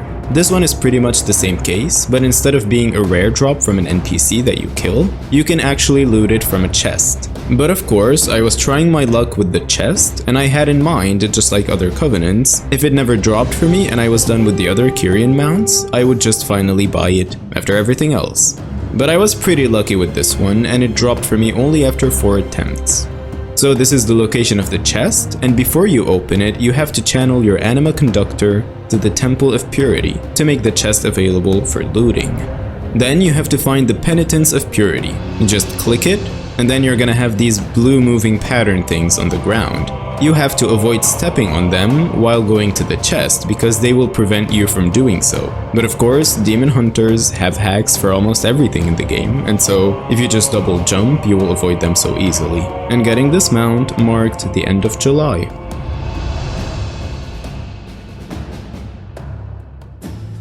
August was the most diverse month yet, with the mounts that I collected coming from a wide variety of sources, as you will see. Additionally, since the release of the War Within pre-patch late July, I leveled several characters to maximum while collecting the pre-patch collectibles. Then, with the conclusion of Remix Pandaria around mid-August, all 8 of my Remix characters were transferred to retail, increasing the number of characters I had ready to farm rare drops. By that time, I reached 28 characters and all of them were working hard. And just like every month, the trading post was not disappointing me. I was able to buy 2 mounts, which were the Korkron Warsaber and the Sentinel Warwolf. Each of them cost 600 tenders, and the really nice thing about these is that both can be used on both factions.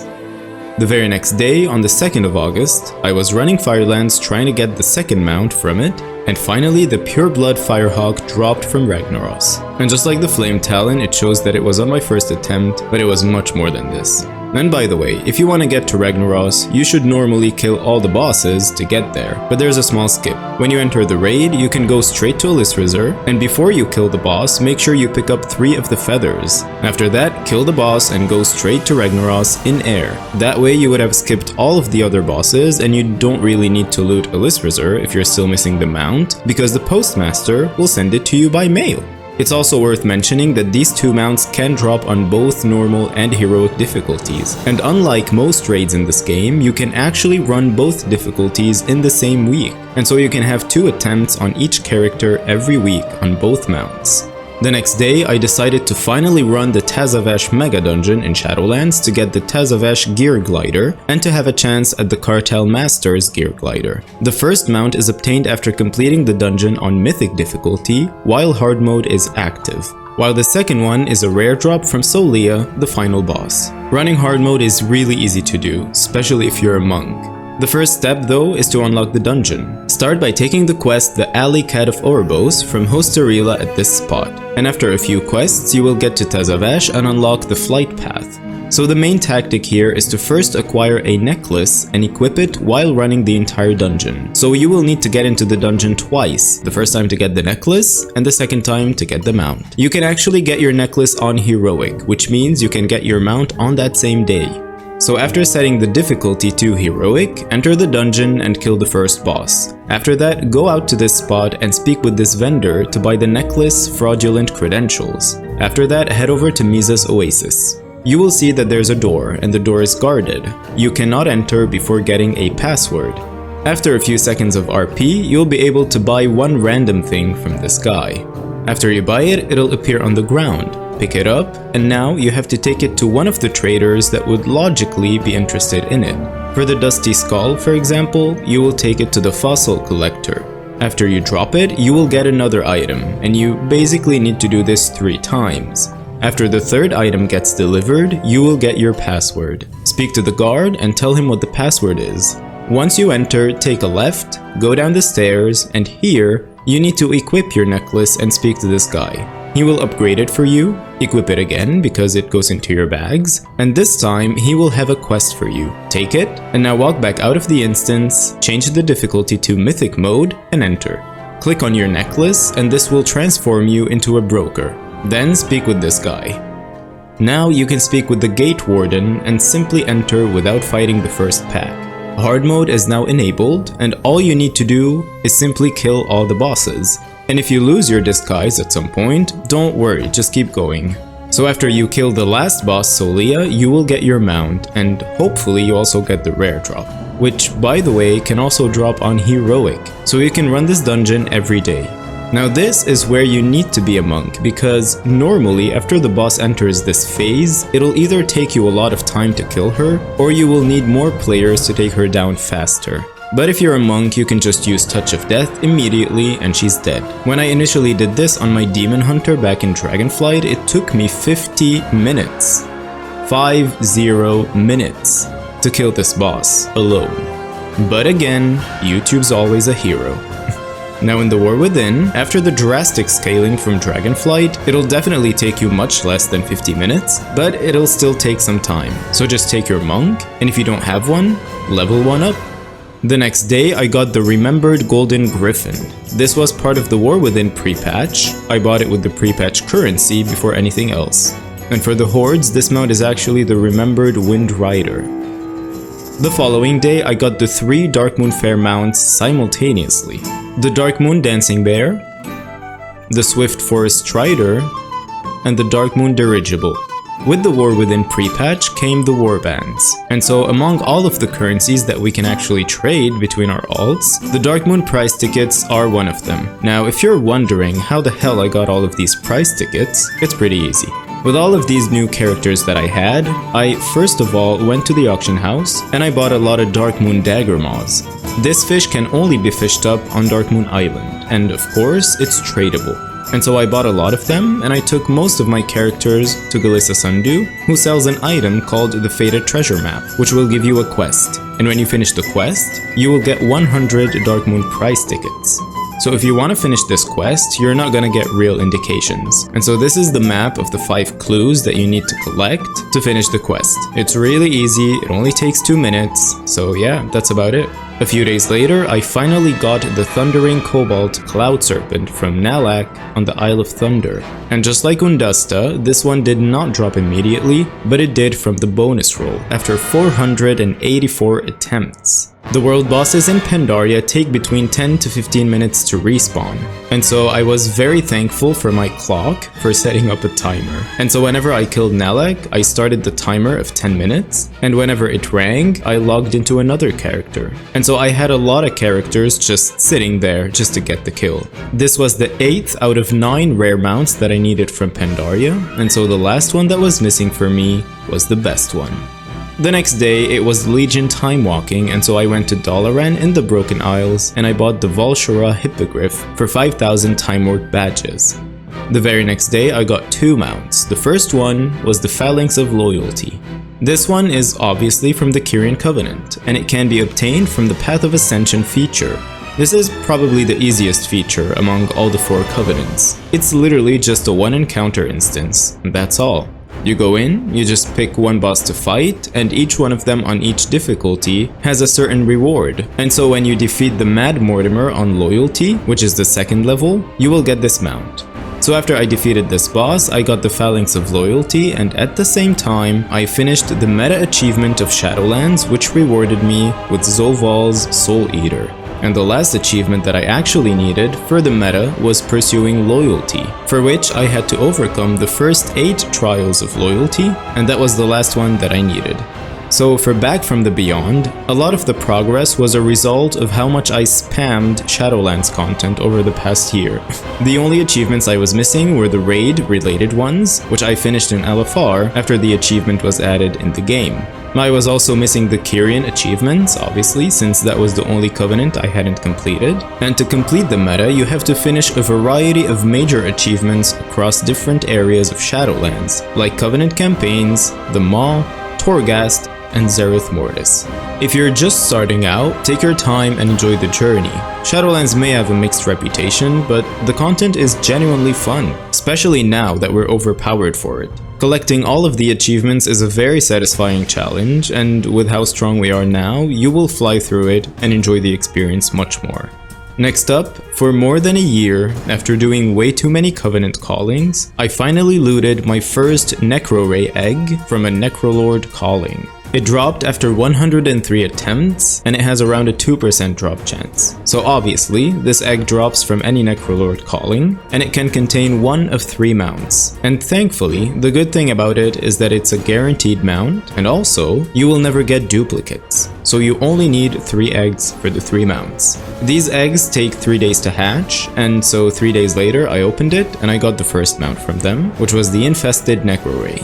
You can get Necrolord callings from any covenant. You don't need to be Necrolord. But if you are, you will get more attempts, because if you complete any calling that is not necessarily specific to the covenant, you will have an attempt as long as you're a Necrolord. With the other covenants, you'll only get attempts from the callings in Maldraxxus.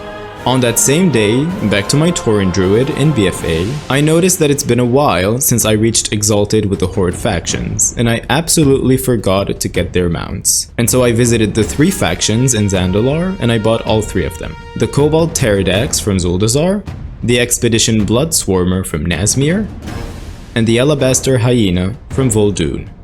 There's 3 other mounts that you can get as well, but they're much more expensive, and so, yeah, later. The very next day, I looted the Silent Glider mount, which drops from the rare Soundless in Nazjatar. It dropped after 24 attempts, and Soundless is notoriously frustrating to farm, but I followed a method that made finding him much easier. Soundless spawns at one of these locations on top of the coral reefs with a respawn time ranging between 2 to 8 hours. However, there's a solution. You will need a character between levels 50 and 69 to access Chromie time, and it's crucial to keep War Mode on at all times. This will prevent you from being placed into new shards of Nazjatar, so you have to be at least level 50 in order to have access to Nazjatar. And as of the War Within, Chromie time ends at level 71. Technically, you can farm Soundless at level 70 as well, but be careful, at level 70 you cannot pause XP gains, so if you accidentally level up to 71, you will be kicked out of Chromie time. If you want to pause XP gains, you should speak with this NPC in Stormwind if you're Alliance, or this one in Orgrimmar if you are Horde. My first ever 2 attempts were on my warrior, finding him was early in the morning when people were sleeping, and the other 22 attempts were on my level 50 hunter in Chromie time, and I found him on 22 consecutive days. He was always there, and on the few days where he wasn't, I simply logged out and logged back in a couple hours later, and he was there waiting. And even after I got the mount, I logged in the next day and found him there. Of course, I couldn't resist taming him. He joined my hunter's stable, and I left the zone quite satisfied. On that same day, I also got 2 other mounts from the Kyrian Covenant. The first one was the Eternal Phalanx of Humility. This mount can be bought for 2,500 anima after completing the achievement Learning from the Masters. And the first requirement for this achievement is to upgrade your Path of Ascension to rank 3 or 4 and to defeat both Calooseeus and Athenos, once as Pelagos, another time as Mechanicos, and the third time as Clea.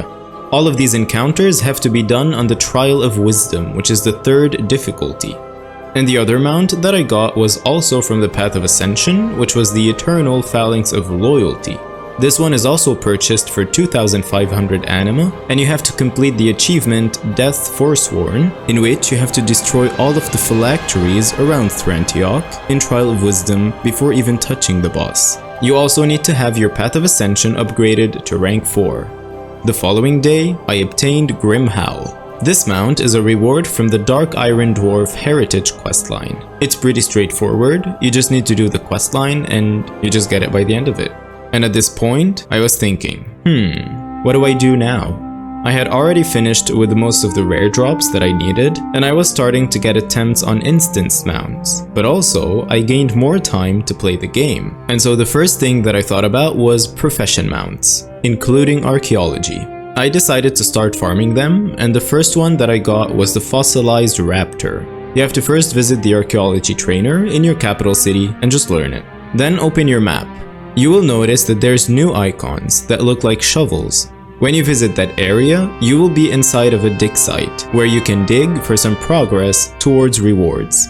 Now when you open the archaeology tab, you will find all of the available races, but they're all grayed out. That's because you still haven't started with any of them. And once you collect enough fragments, you will be able to click on that race inside of this tab, and you're gonna notice that you have the ability to actually complete the artifact. And whenever you do that, a new one will appear. So when you get to the dig site, you have to use the ability Survey that you get along with your archaeology. When you click it, you're gonna dispose a light that will direct you towards a fragment that you can uncover. If it's green, it means it's very close to you. Yellow, it's not that far away. And red is a little bit far. Whenever you finish a dig site, a new one will appear elsewhere. It's very random, but you can actually hack it and in a way force spawn certain dig sites. We'll get to that in a bit. And so this is why I was doing it on my druid, because druids have the Dreamwalk ability, which only has a 1-minute cooldown, and it offers several portals around Azeroth. And this is really good if you want to do archaeology. And so on the 18th, I was finishing a fossil dig site, and as soon as I finished it, I solved what I had in my journal, which was a proto-drake skeleton, which is a common thing that you just throw away. But after I solved it, the next item appeared, and it was the fossilized raptor. To create it, you need to collect 100 fragments for this mount. At that moment, I had only 20, and so I needed to collect 80 more from more fossil dig sites. I kept going with it until I finally got to the point where I solved the raptor. Now I have to tell you a trick on how I actually farmed this. So in Kalimdor, there's always 4 dig sites that are up at the same time. Once you finish one, as I already said, another one will appear. But the best that you can do is to trick the RNG. This is all based on RNG. This whole game is based on RNG. In Kalimdor, there's only 4 types of dig sites that can go up. The Night Elves, the Fossil, the Troll, and the Tol'vir. The Tol'vir only spawns in Uldum. Also, out of all of the 69 possible dig sites in Kalimdor, there's only one dwarven dig site that can spawn, so it's pretty rare to appear. They're mostly found in the Eastern Kingdoms. So if you want to farm the fossil dig sites, you have to take the RNG in consideration. If you keep one Night Elf dig site up, never do it, one Troll dig site up, and one Tol'vir dig site up, you have a higher chance than usual to get a fossil dig site spawn. Also, consider using the add-on Minimal Archaeology. With one click, it tracks the dig site. When you're inside the area, you will see your next reward for that race, and after you survey, you can check the color limits. You can also check your progress on all of the races in one tab, and have the ability to solve them from there. You can check all dig sites in the game, and most importantly, if you open history, you can see all of the collectibles, which ones and how many of them you've collected. The game doesn't show you that. And before finishing, I have to mention that whenever you solve a rare item, it'll never appear again, which means you're only getting closer and closer to your target. As you can see for the trolls, I've already collected the pet and the toy, which means I'm now much closer to acquiring the sword. And the next day marked the end of Pandaria Remix, and so at this point, I unleashed my Remix babies, who thought they were gonna go to new places and go on new adventures, but I kept them in Kunlai Summit. Dishonorable. Despicable. I took them to the Shah of Anger to join all the others to give me even more attempts on this mount, since this was the last one that I needed outside of instances. And on that same day, just one day after the Raptor, I got another mount from Archaeology. This time, it was the Ultramarine Karaji Battle Tank. When I was farming these 2 mounts, I didn't have the add-on back then, and so I didn't know that this was the mount. I thought it was a staff. I thought it was a staff. So after getting the Raptor, I was definitely aiming to get this battle tank, and I did not know that inside of the journal, it's actually called the Scepter of Aj-Akir. And of course, I was aiming to solving this staff so that I move forward and hope I get the Karaji battle tank at some point. And then I had the shock of my life whenever I solved it.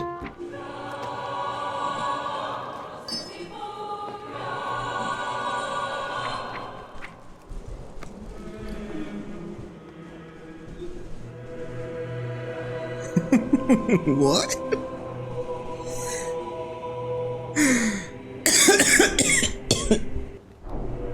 Even though, if you read the description of it, it says, perhaps the proximity of the Temple of Ahn'Qiraj has somehow allowed this artifact into Uldum, despite the barrier. despite the barrier.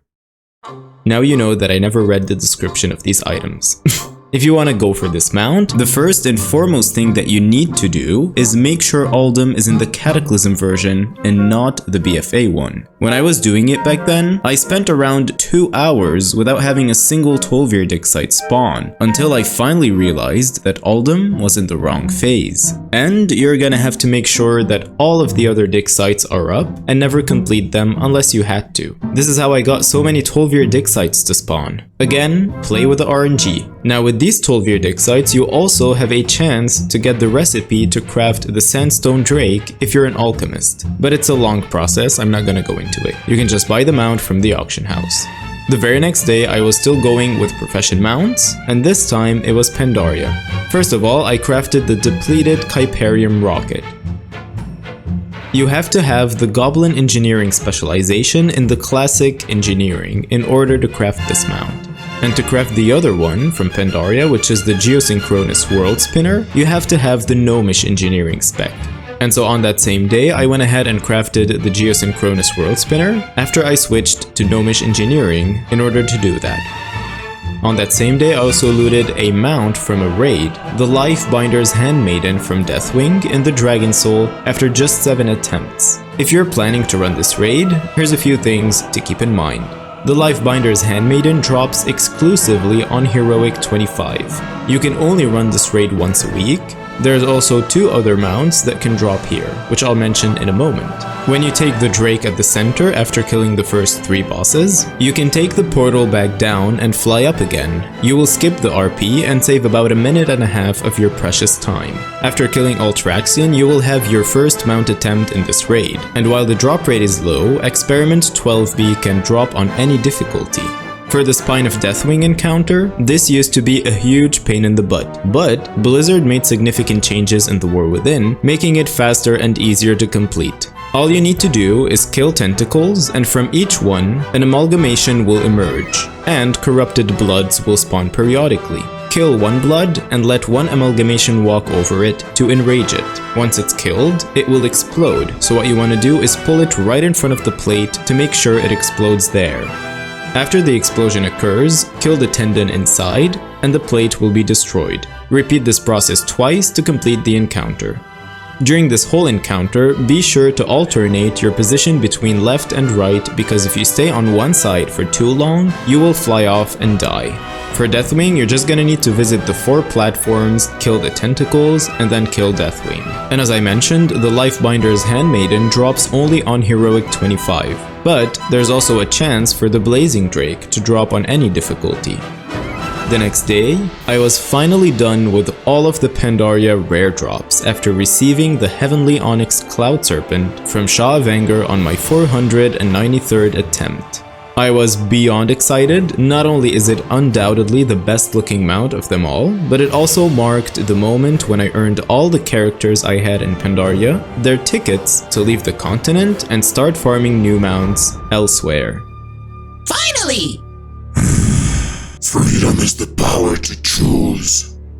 The following day, I got another Necroray egg from a Necrolord calling inside the Kyrian Covenant. It only took me 10 attempts since the first one I got a few days ago, which was really weird because the first one took me 103 attempts over the course of more than a year. WoW is weird sometimes. And so 3 days later, the egg hatched and gave me the bulbous Necroray. 2 days later, I got another rare drop from a raid. The Hellfire Infernal dropped from Gul'dan after 38 attempts. This mount has a 1% drop chance and can only drop on Mythic difficulty. It's the second mount that Gul'dan can drop, the first being the Fellblaze Infernal, which dropped for me last year. The Fellblaze Infernal can actually drop on normal difficulty and higher, meaning you can have 3 attempts a week per character for that one. At the time, I was only running the Nighthold once a week on my mage, and this was before raid skips were account-wide. So I only unlocked the skip on the mage and didn't feel like doing it on other characters. This meant it took me about 38 weeks to get the Hellfire Infernal, which is roughly 9 months and a half. If you want to get these mounts, start by heading to this spot in Suramar and follow my lead.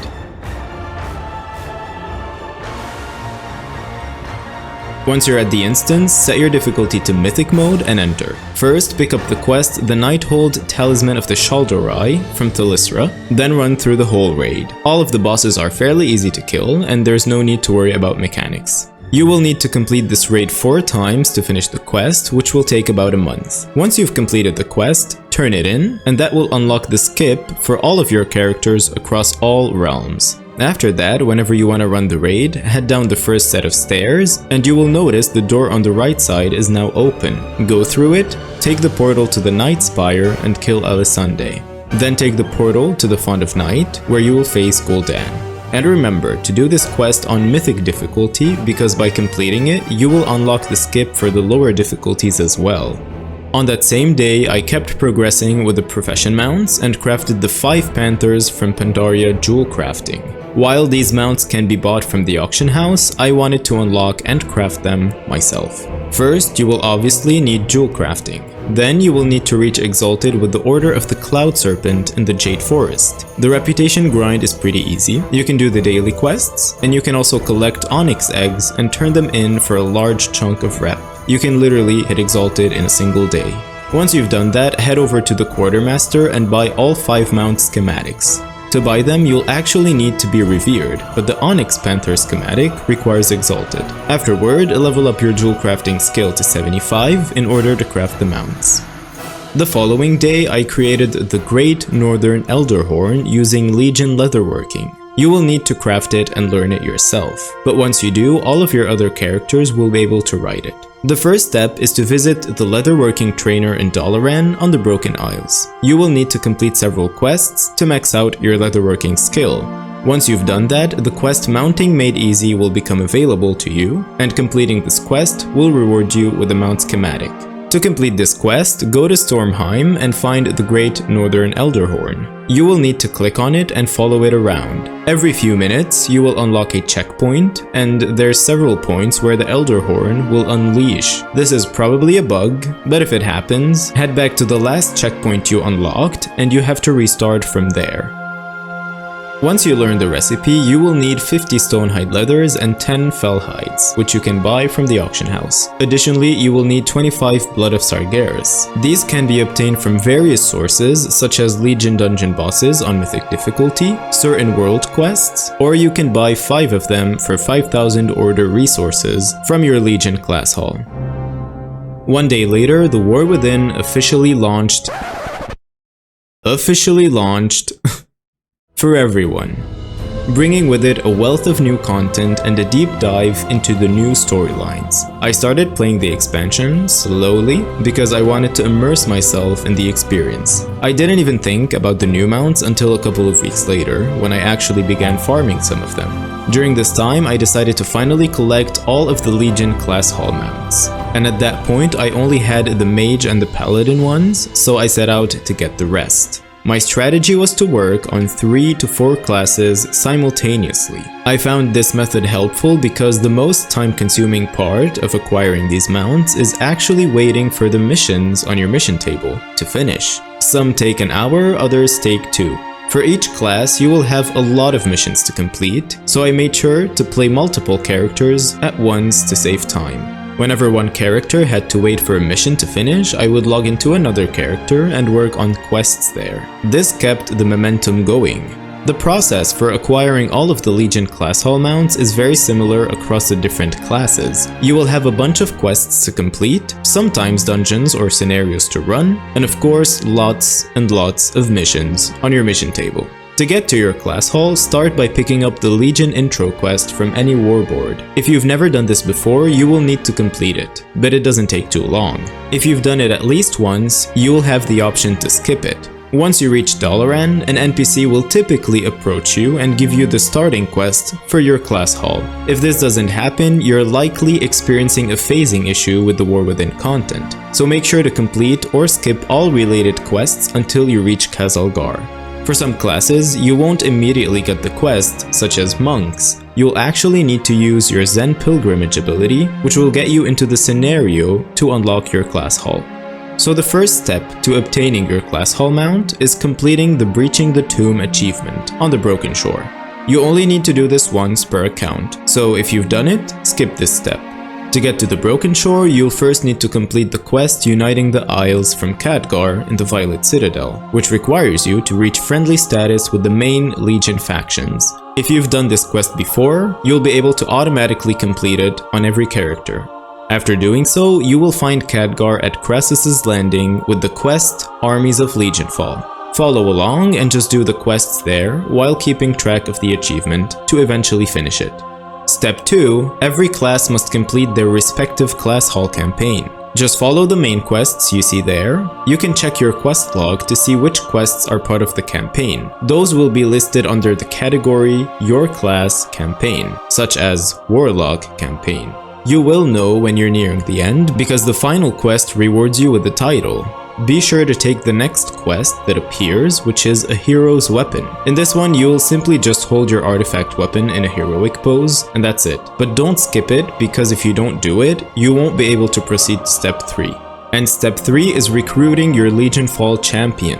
Head to the Broken Shore where Maiev has a quest called Champions of Legionfall. Complete the quest line, which is just a series of short quests that shouldn't take more than half an hour, and at the end of it, you will recruit your final Order Hall champion. This will unlock the quest that leads you to your class mount. So after completing this, return to the Broken Shore, and you will find an NPC related to your class hall with a quest for you. This will lead you into fun and engaging scenarios specific to your class, where you will finally claim your mount. And on the 27th, I finally got my first class mount after already obtaining the Mage and Paladin ones last year.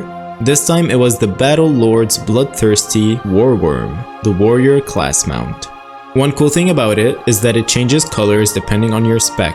Black for fury, red for arms, and purple for protection. However, I have to admit, this one's actually my least favorite. It's essentially just a proto-drake, which feels a bit underwhelming. Compared to the other proto-drakes in the game, I think they could have done much more with this one. And if I had to rank all of the Legion class hall mounts, the warriors would definitely be at the bottom, 12th place. I would place the Archmage's Prismatic Disc at 8th. It's such a cool mount, and I love how it changes themes based on your spec. Now 8 might seem low, but honestly I really do like this mount. I just happen to prefer a few other ones more. And the Paladins, I'll put it at 9th. It's nice, but I'm not a huge fan of it. But if you're a collector, it's worth noting that it gives you 4 mounts. 4 actual mounts, not just a spec-related color. From now onwards, I'll give my ranking to the remaining mounts whenever I talk about them. And I would love to know what you think about them as well in the comments. With that being said, when it comes to class halls, the Warriors is probably my favorite one. I'll give them that. It's literally Valhalla. Like, what? Plus, you get free teleports to and from the Legion zones, same as the Mage class hall.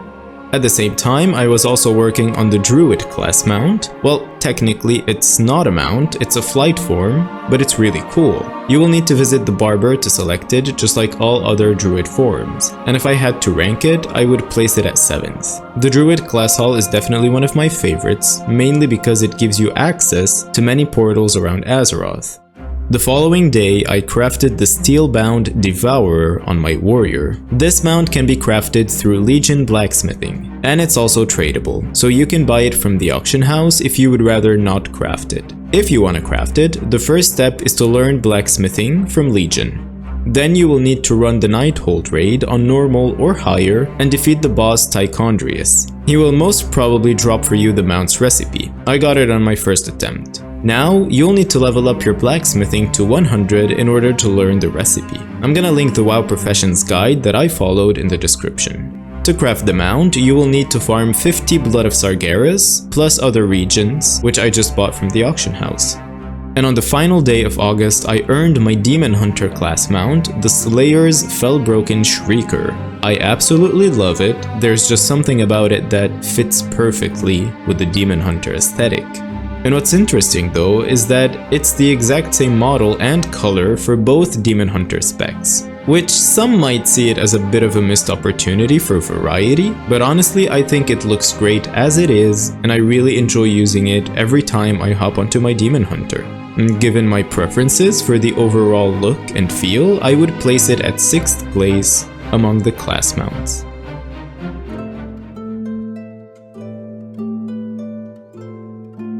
Throughout September, I focused on obtaining the final Legion class mounts that I was missing, while also hunting all of the remaining rare mounts in the Outworld with ones that had their own unique challenge. I made sure to run instances whenever I had time, and continuing to craft the remaining mounts across all professions. Additionally, I finally began collecting some of the newest mounts from the War Within content. The very first drop of the month was none other than the third and final Necroray egg that I needed from the Necrolord callings in Shadowlands. The first egg took 103 attempts, the second dropped after just 10 attempts, and the third came in only 7 attempts after that. 3 days later, the egg hatched and I got the last mount that I needed from them, the Pestilent Necroray. At that point, I stopped doing Shadowlands callings on my Demon Hunter. The next mount that day was the Death Lord's Vilebrood Vanquisher, the Death Knight's Legion Class Hall mount. This one's absolutely one of my all-time favorites. It's very clear the designers poured so much love and effort into it.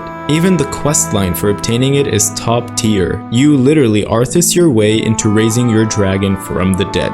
On top of all that, the mount literally has a tomb on its back, and it comes in 3 colors depending on your spec. Green for Unholy, red for Blood, and light blue for Frost. Of course, very much on theme. For me, this mount proudly takes 3rd place among all 12. The following day, I got another class mount. This time, it was the Rogues. Rogues actually have 4 different mounts. The Shadowblade's Murderous Omen, Baneful Omen, Crimson Omen, and Lethal Omen. Pretty underwhelming mounts, honestly, and there's not much to discuss about them. I feel like they could have done a lot more with them, or at the very least, give them a proper running animation, maybe? I'll put the Rogue mounts at 10th place. That same day I got a rare drop that made me so happy. The Warsong Direfang. This is one of 3 mounts that 100% drop from the Rattling Iron Cage, which has a small chance to drop from 4 different rares in Tenan Jungle: Vengeance, Terror Fist, Death Talon, and Doom Roller. Whenever one of these rares spawns, you will see a zone-wide message in your chat, and the rare's location will be marked on the map. Unfortunately, these mounts cannot drop for trial characters. At that time, I was also farming the Solar Spirehawk, a rare drop from the WoD world boss Rukmar, who spawns in Spires of Iraq. Whenever I took a character there, I would pass through Tenan Jungle to check if any of the 4 rares was up, and this is how I got my first cage after only 3 attempts. Initially, I thought these cages took a couple of days to open, like mounts that come from eggs, for some reason, although cages don't hatch.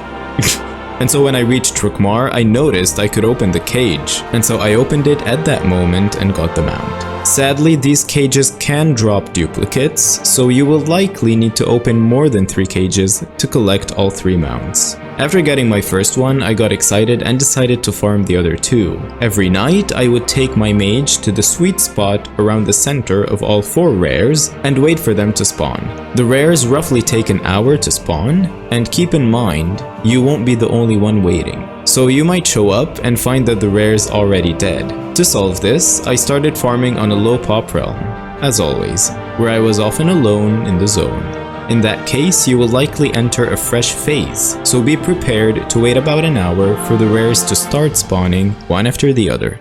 4 days later, I acquired my very first of the new mounts from the War Within. I completed the Khazalgar Glyph Hunter achievement and received the Swarmite Sky Hunter as a reward. This is one of the easiest mounts to obtain. You only need a few minutes to get it, and all you have to do is find all the skywriting glyphs scattered around the 4 Khazalgar zones, which don't really serve any purpose other than contributing to this achievement.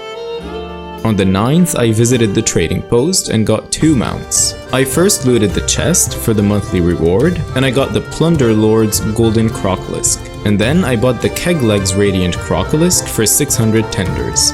That same day, I acquired my second The War Within mount, the Dauntless Imperial Lynx, which dropped for me after 78 attempts.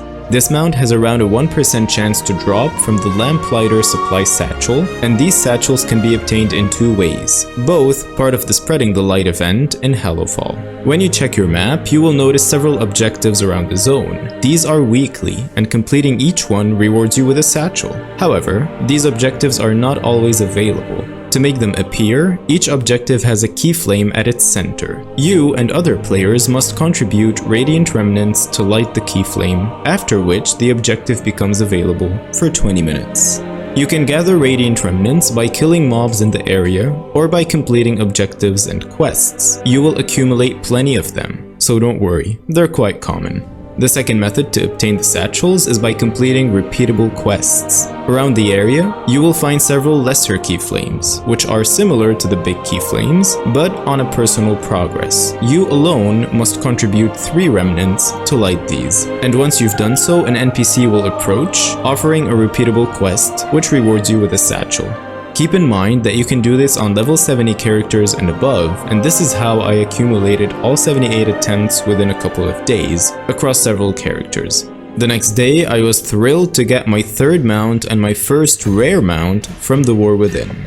Olmol Rufus dropped for me after 16 attempts. This mount is a rare drop from the Lurker of the Deeps in the Ringing Deeps, and as far as we know, it has around a 6% chance to drop, so it's not too bad. To spawn the rare, there's 5 levers scattered around the zone that need to be pulled simultaneously within 10 seconds. What this means is that spawning the rare cannot be done by just one or even a couple of players. Back then, I was always on the lookout for pre-made groups by searching for Lurker and would join one. I did this on several characters each day. This mount can be looted by characters level 70 and above, and you can have daily attempts on every character. If you want to create your own pre-made group, make sure to first check that the levers are actually there, as they have a respawn time. And just one day later, I got yet another rare drop from the War Within. Beladar's spawn dropped for me after 15 attempts. This mount also has a 6% chance to drop from the rare Beladar spawn in Hallowfall. There are many locations across the zone where he can appear, and he spawns every 3 hours. This is when Beladar, the crystal, shifts from light to shadow. So be sure to join a pre-made group, as players are spread across all the spawn points, and whoever is at the location where he spawns will link it in the chat. Like the previous mount, this one can also be looted by level 70 characters, and you can try for it daily. If you want to track Beladar's spawn timer, you can either check the Wowhead main page or download the Handy Notes add-on along with its plugin for the War Within. The following day, I obtained my Delver's Dirigible mount. This one is a reward from the quest Ship It for maximum level characters. To have access to this quest, you simply need to complete the quests offered by Bran related to delves. However, you might need to finish your main campaign quests first before you can start with Bran. After satisfying my thirst for new mounts, I returned to Legion to collect the remaining 5 class mounts over the course of 2 days, during which I barely played any other content. I first acquired the Hunter class mounts, which are 3, the Huntmaster's Loyal, Fierce, and Dire Wolfhawks. I'm not a huge fan of them, there's nothing too special about them, just pretty standard looking mounts. However, they do capture the Hunter vibe, I'll admit. I would rank the Hunter mounts 11th. Next, I was done with the Warlock and earned 2 mounts, the Netherlord's Chaotic Ratsteed and the Netherlord's Brimstone Ratsteed. There's also a third one that you can get, but it drops from Lord Helnerath on the Broken Shore. Of course, it only drops for Warlocks who have already obtained their class mount. When I first went there, he wasn't around, and there were 2 other players camping him. So I went to Stormwind, activated War Mode, and returned to the Broken Shore. He still wasn't there, but this time there was no one other than myself. So I decided to stay and wait, and eventually he spawned and I killed him and looted the mount, the best one. The 3 Warlock mounts are definitely one of my top favorites, and for me, they deserve the number 2 spot out of all 12 class mounts. Next up, I was done with my Shaman and received the Farseer's Raging Tempest mount. No doubt, it's one of my favorites, and I'm sure it's a fan favorite for many. What makes this mount special is that it changes colors based on your current spec. Orange or fiery for elemental, white or windy for enhancement, and blue or watery for restoration. It easily takes the 5th spot for me. The second to last mount I obtained was the Priest's mount, the High Priest's Lightsworn Seeker. It's a unique creature resembling an owl, but with the body of a mammal. Kinda like a griffin, but with an owl's head instead of an eagle's. I absolutely adore this mount. It comes in 3 colors, white for discipline, gold for holy, and voidy purple for shadow. Without a doubt, it takes the 4th spot on my list. And since I acquired it, it has been my priest's default mount. Same with the warlock, shaman, demon hunter, death knight, and monk. Which brings us to the final class mount that I acquired, Banlu Grandmaster's Companion, the monk's mount. I remember in the past seeing players ride this mount and just thinking, it doesn't look good enough, until I finally got it myself. That's when I truly fell in love with it. The entire questline leading to it is top tier, and honestly it hit me right in the feels. The journey to claiming this mount feels like a deep, rewarding experience, and you will genuinely feel a sense of accomplishment when it's finally yours to claim. What makes Banlu even more special is the fact that it actually has a personality. Like, every time you mount, it greets you. Good to see you again, Grandmaster. And when you dismount, it says goodbye. Good luck, Grandmaster. While on its back, it will randomly shower you with wise, and sometimes humorous, sayings, making it feel less like a mount and more like a companion for real. Oh, is it much further, Grandmaster? If you've already earned this mount, you cannot deny the bond you developed with it, one that's unlike any other in the game. And for that reason, on top of the fact that it looks so cool, this mount, the last one that I acquired, earns the #1 top spot among all 12 for me.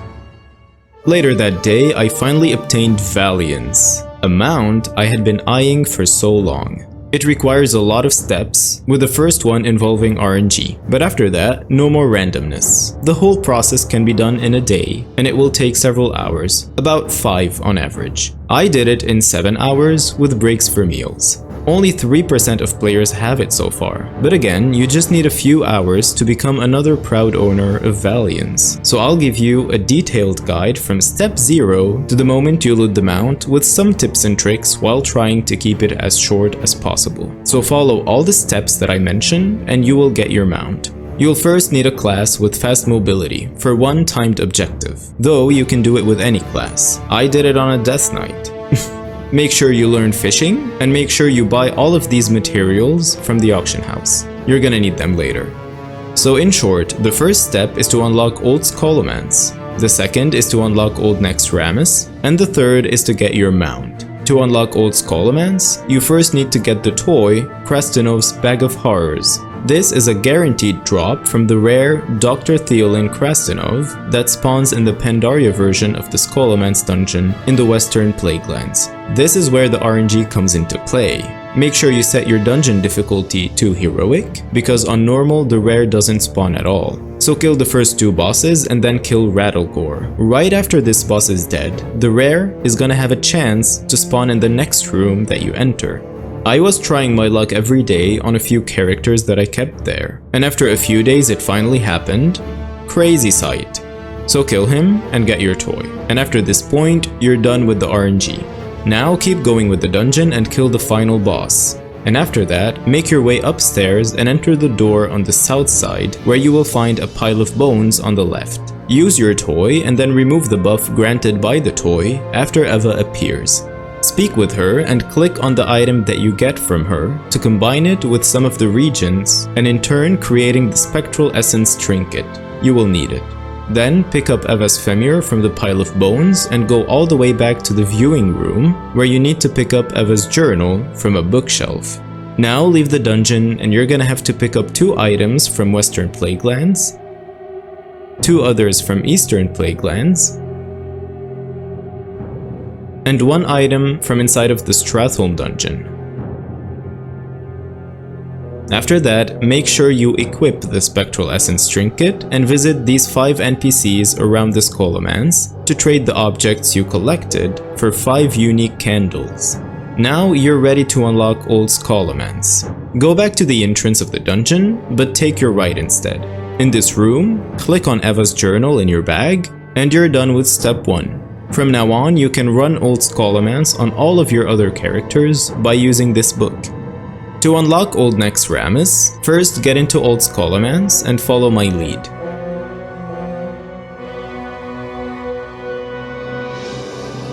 On the first pile of bones to the left, after you go downstairs, you will find an extremely tiny item. Click on it to receive the cracked Argent Dawn commission. Click on it in your bags and it'll become the Argent Dawn commission. Equip the trinket. After that, follow my lead to go kill the last boss. The last boss actually won't spawn until you kill all 3 bosses upstairs and all 3 bosses downstairs. Now when I did it, he still did not show up, even after killing all 6. And so I revisited the rooms to check if I missed out on any boss, even though I knew I killed all 6 of them. And after I killed some trash that I left out, he showed up. So now kill him, and you'll be able to loot the Dark Master's Scourge Stone, which will give you a quest. Leave the dungeon and go turn in the quest. After that, go back to the Stratholme dungeon.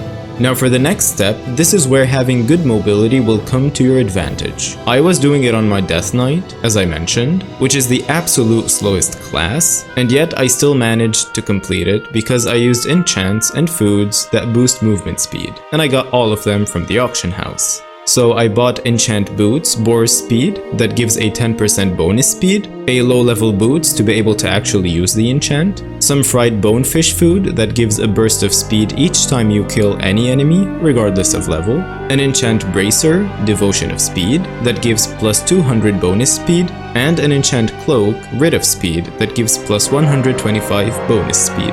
And of course, I also made sure I've selected all of the options in the Death Knight talent tree that contribute to movement speed. So first step here is to just keep killing enemies until the Eye of Naxxramas spawns. Kill it and loot it to get the Ward of Naxxramas. It actually took me a second to realize that the moment it spawned, it died from my AoE. Now make sure you loot a few Stratholme Holy Waters from the supply crates that you can find all around the dungeon. You will need them. Go to this spot and use the Ward of Naxxramas that you just looted. This will spawn a portal, and you have 2 minutes to throw 1 holy water to the portal. It should be enough time. After doing so, this is where your marathon begins. You will have 5 minutes to follow this path. Make sure you kill mobs on your way so that you get the benefit from the food buff if you have it. Just watch the run, memorize the path, and you will definitely be able to do it. So after you reach the gate on the eastern side, you will enter the other side of Stratholme, which is basically another dungeon. And what you need to do is kill the 3 bosses in front of the ziggurats, and then enter the ziggurats to kill the mobs inside. After you're done with all 3 of them, kill all the abominations in the slaughterhouse, and then kill Ramstein. Then, on the side, kill the waves of undead that come out of the gate, and then go kill the guards that spawn. Go in and kill Lord Rivendare, which, by the way, has a small chance to drop Rivendare's Death Charger. Go back to where the undead came out, and when you reach this gate, use the extra spell button, and the marathon is over. I actually had 70 seconds remaining, and so it's definitely doable on Death Knights if done correctly. And now you need to find Archmage Angela. Talk to her and accept the quest. To complete it, you will need some of the mats I spoke about earlier, which you should have in your bags, and to reach at least Honored with the Argent Dawn faction, which is quite easy. Simply just take the quests at Fiona's Caravan right here and keep going with the questline. And at some point, you will definitely get from neutral to Honored. This only took me 20 minutes to complete. After that, turn in the quest and you've officially unlocked Old Naxxramas. Now before you enter it, make sure you run Stratholme a couple times to get 20 Invaders Scourge Stones, which now drop from all of the bosses. You're gonna need them. And just a tip here, after killing the final boss, if you set a fire and use 2 pinch whistle nitro fuels, you will die and spawn at the entrance of the dungeon. And so you just head out, reset the instance, and then go back in and run it again. You can buy this beverage from either Leonagar at Warspear for Hordes, or Anagos Stillgrove at Stormshield for Alliance. Now go to this spot in Eastern Plaguelands where you will find the portal to Old Naxxramas. Go in, enter the wing on the left side and kill all 3 bosses to loot some Corruptor's Scourge Stones, which you will need 5 of them soon. Each boss in this whole raid drops 1. You'll also need Ferlina's Sewing Kit, which drops from the second boss in this wing. And whenever you find slime water, fish in it until you get the Abomination's Chain. Mine dropped after 8 casts. Next, go to this wing to this spot and loot the hook. Combine all 3 items to create the grappling hook. Follow my lead while making sure to kill bosses on your way to loot some Scourge Stones.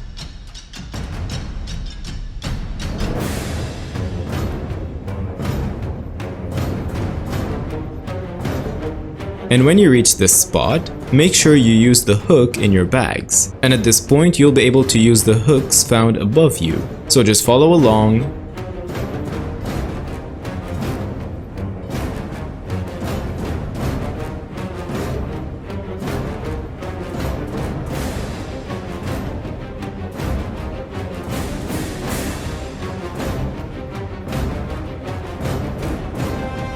And once you reach the goblin, use 1 holy water on him. Now he'll have a quest for you. It'll be automatically completed if you already got the 20 Invaders Scourge Stones from Stratholme, 5 Corruptor Scourge Stones from 5 bosses in Naxxramas, 3 Dark Runes, and 1 Black Coffee, which I mentioned at the beginning. Now you've unlocked the vendor and you're very close to getting your mount. From now on, you will always find the vendor when you first enter the raid. To get the mount, you will first need to buy the Rotten Delicious, which costs 30 Death's Bargaining Chips. You get these by turning in Corruptor's Scourge Stones, which again drop from the Naxxramas bosses. And so you will need 30 Scourge Stones, which means you will need to loot 30 bosses. Now you're probably thinking, so now I need to come back after the weekly reset? Well, no.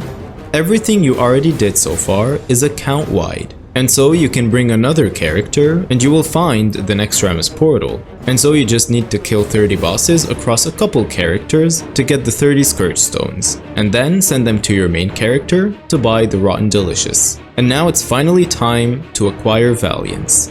Just follow my lead. And once you reach this place, you will see Valiance in the stables. Get near him and use the item. Then head back a little bit and go down the stairs and click on the Obedience Crystal. This will let you mind control one of the NPCs. Go back to Valiance, and once you approach him, you will automatically mount him. Go back down to the boss and dismiss the mind control. Kill all of them together and finally loot Valiance. The following day, on September 16th, I received an insanely shocking drop. Gmod on my very first attempt. I definitely did not see that coming. What I thought would be the first of many runs turned out to be the last one. I was mind blown, especially since I had just been sitting wondering what to do when I remembered that this mount can actually be farmed in LFR. The mount typically drops from High Tinker Mechatork in the Battle of the Zaralek raid on normal or higher difficulties, but it can also drop from Jaina, the final boss, only in LFR. To queue up, visit this NPC in the Zaralek for Hordes, or Boralis for Alliance, and queue for Victory or Death. You will need to kill Mechatork and Laminaria before facing Jaina. This mount literally marked my most unexpected drop so far ever since I created my account. One day later, I obtained the Slate Stone Ramolith, which is a reward from unlocking the Earthen as an allied race. You get it as an achievement reward, and to complete this you have to finish these 4 The War Within storylines. Later, it was TBC Time Walking, and I was able to buy the Eclipse Dragonhawk for 5,000 batches. And this was the last Time Walking mount I was missing at the time before they added new mounts for the various Time Walking vendors. After getting my first Rattling Iron Cage on the 3rd attempt at the beginning of the month, I looted another one on the 19th after 24 attempts. Thankfully, it didn't drop the mount that I already had, but instead dropped the Armored Razorback, one of the 2 mounts that I was still missing. With only 1 mount left, I kept camping the 4 rares every night, determined to finally get it and stop the grind. Just 4 days after mounting Gmod for the first time, I received another rare drop that also nearly gave me a heart attack. The Sanctum Gloom Charger after just 4 attempts. This mount has a chance to drop from the 9 encounter in the Sanctum of Domination raid in Shadowlands on all 4 difficulties. During this time, I decided to farm it on LFR by queuing for the Jailer's Vanguard Wing, where you need to kill 2 bosses before reaching the 9. and on that same day I crafted the Sky Golem. I could have just bought it from the auction house, but what's wrong with saving up a little? Crafting this mount takes 30 days, so I began the process the same day I crafted the other Pandaria mounts last month. First, you need to learn Pandaria Engineering. Then you will need to max out your Pandaria Engineering skill to 75. After that, you become eligible to loot the schematic for the mount, which can drop from any mob around Pandaria. Personally, I farmed the Manifestation of Pride mobs in the Vale of Eternal Blossoms, and it didn't take too long for the schematic to drop. The schematic teaches you how to craft a 36-slot cooking bag, 2 pets, the Sky Golem mount, and one of the 2 required regents to craft the mount, Jard's Peculiar Energy Source. This regent is bound on pickup, and crafting it has a daily lockout. You need 30 of it, which means you will need 30 days. Crafting one of them requires 10 ghost iron bars, so in total you will need 300. The other region for the mount is living steel, and you will need 30 of these. They can be crafted with Pandaria Alchemy, or you can just buy them from the auction house. And after 30 days, you will have your Sky Golem. On the 21st, I earned a new mount from the War Within, Ka, Legend of the Deep. This mount is awarded after completing the achievement, the Derby Dash, which can only be worked on during Saturdays due to its connection to the Hallowfall Fishing Derby quest, available exclusively on Saturdays. If you're quick and a bit lucky, you can finish the achievement on the same day. Once you accept the quest, the timer begins, granting you a 1-hour buff called Derby Dasher. During this hour, every first fish of a specific type that you catch will grant you 1 Merildar Derby mark. This is the currency that you can use to buy items from the quest giver. There are 20 different types of fish, and so if you catch all 20 of them, you will collect 20 marks. The quest itself requires you to catch 3 different types of fish within the hour, and turning in the quest will give you 10 marks and one of these items. For the achievement, you need to catch all 20 fish and turn in the quest while the buff is active. The good news is that you can split this progress over several Saturdays. You need to learn Kazalgar fishing, also buy the Angler's Guide from the Derby vendor to learn the ability to track fish pools on your minimap. And of course, make sure you have Find Fish ticked in your tracking menu. So after I took the quest, the timer started and I began fishing. The first fish I caught was Golden Gale Trout, which I fished up from a Glimmer pool. From that same pool, I also caught a Bismuth Bitterling. After that, I moved on to a Blood in the Water pool where I caught 4 new fish: Erythor Hammerfish, Keheri Slum Shark, Cursed Ghoulfish, and Bloody Perch. The Cursed Ghoulfish is tricky though. It applies a debuff that prevents you from catching anything for 5 minutes. However, even with the debuff, you can still catch fish. But if you throw the Cursed Ghoulfish back into the water, it removes the debuff and gives you a 15 perception buff for 15 minutes. So whenever you get this fish, just toss it back, it's a win-win situation. Next, I fished in an infused Ichor Spill, where I caught a Pale Huskfish. After that, I visited a calm surfacing ripple pool, where I managed to catch both a quiet river base and a nibbling minnow. I then found an Angler Seeker torrent pool, which gave me a roaring Angler Seeker, followed by a crystalline sturgeon from a Glimmer pool, and then a specular rainbow fish from the same one. At this point, I started doing some research while fishing to see what I can do to catch new fish. So then I went to the Isle of Dorn, where I found a Stargazer swarm and caught a Whispering Stargazer. Then at a Festering Rot pool, I caught a Dilly-Dally Dace. I then fished another calm surfacing ripple pool where I caught a Spiked Sea Raven, followed by a Dornish Pike from another of the same pool.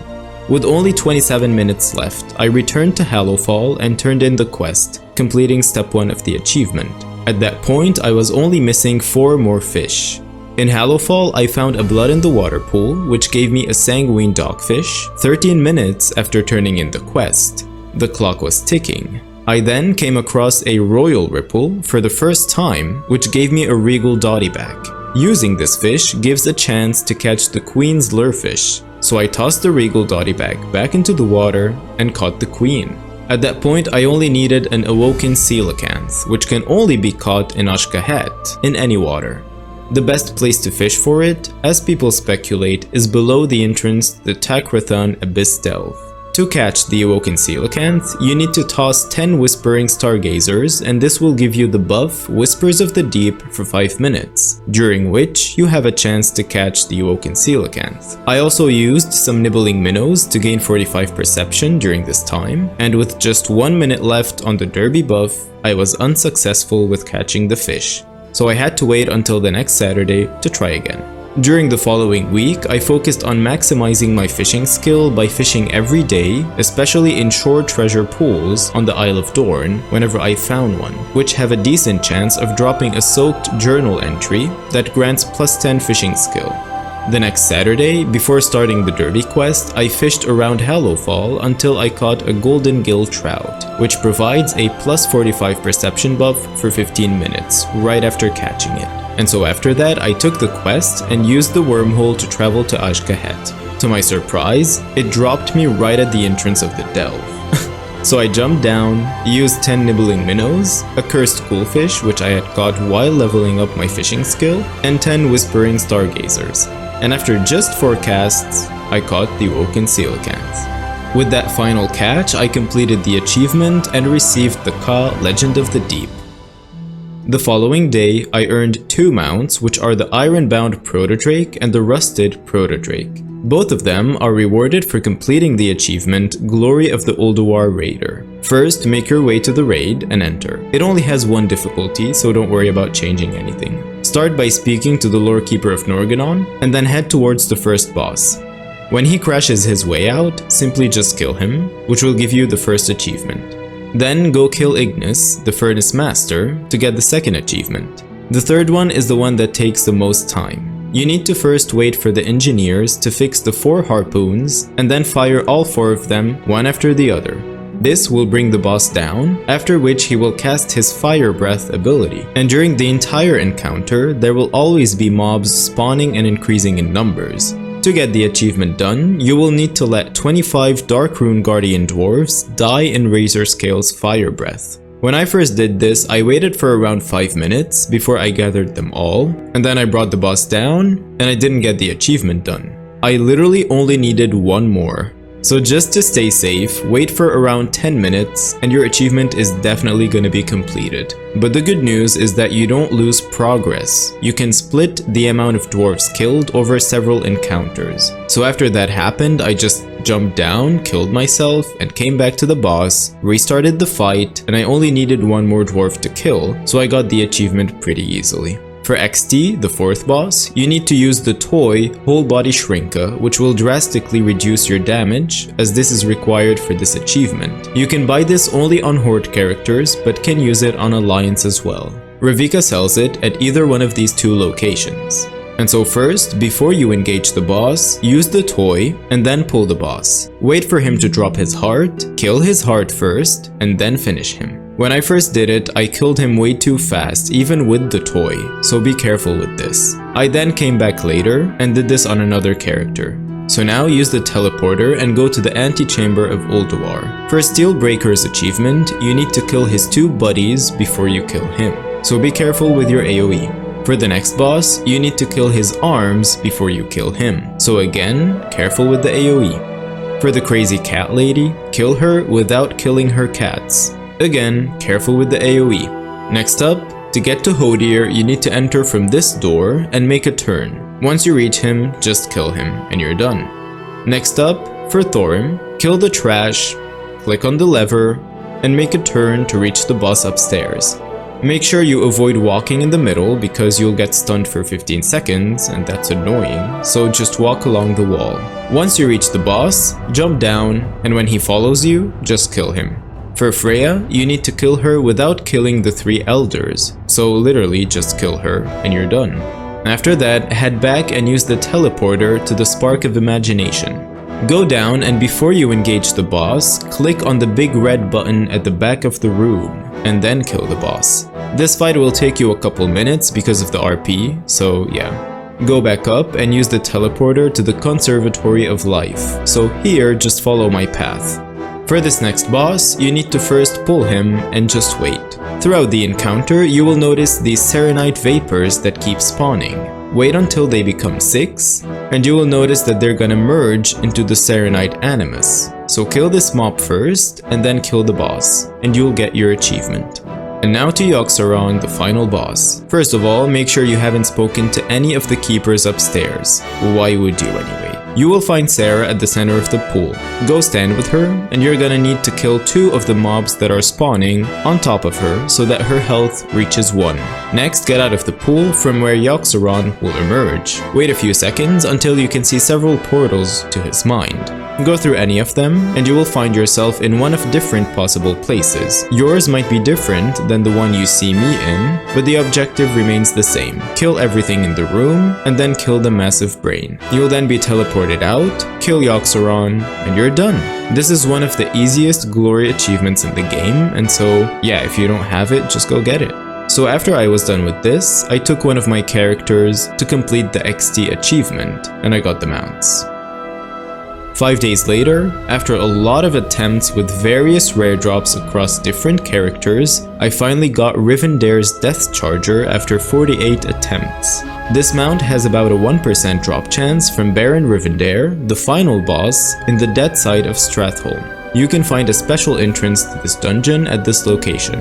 Each day I would run the dungeon on my monk a couple times. Monks are great for dungeon farming due to their excellent mobility, which makes the runs quicker and more efficient.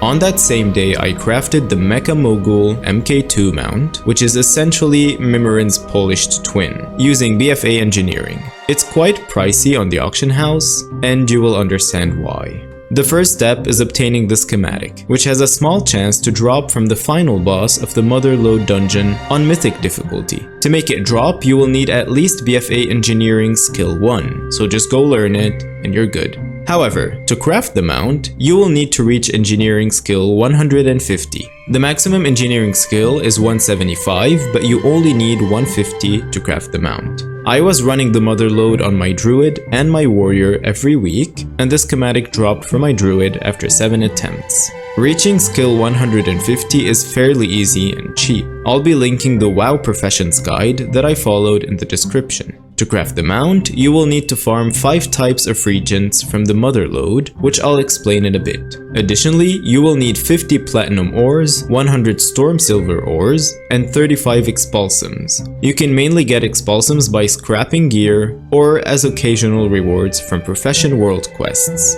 You're gonna need 20 expulsums for the mount itself and 15 for the goggles. You'll need these goggles to farm the regents in the dungeon. So craft your goggles and equip them. Select any of the abilities, it doesn't matter which one, as they will all provide the same bonus skill, which is plus 75. After that, buy a gnomish army knife, as you will need it for crafting. Now you're ready to farm the regents. Make sure your Heart of Azeroth is equipped, and set the dungeon difficulty to Mythic. The first regent is purchased from a vendor for 30,000 gold. Now you know. The other 3 regents must be farmed by scavenging mechanical creatures in the dungeon, including the first boss. There aren't many mechanical creatures, and they won't always drop the regents.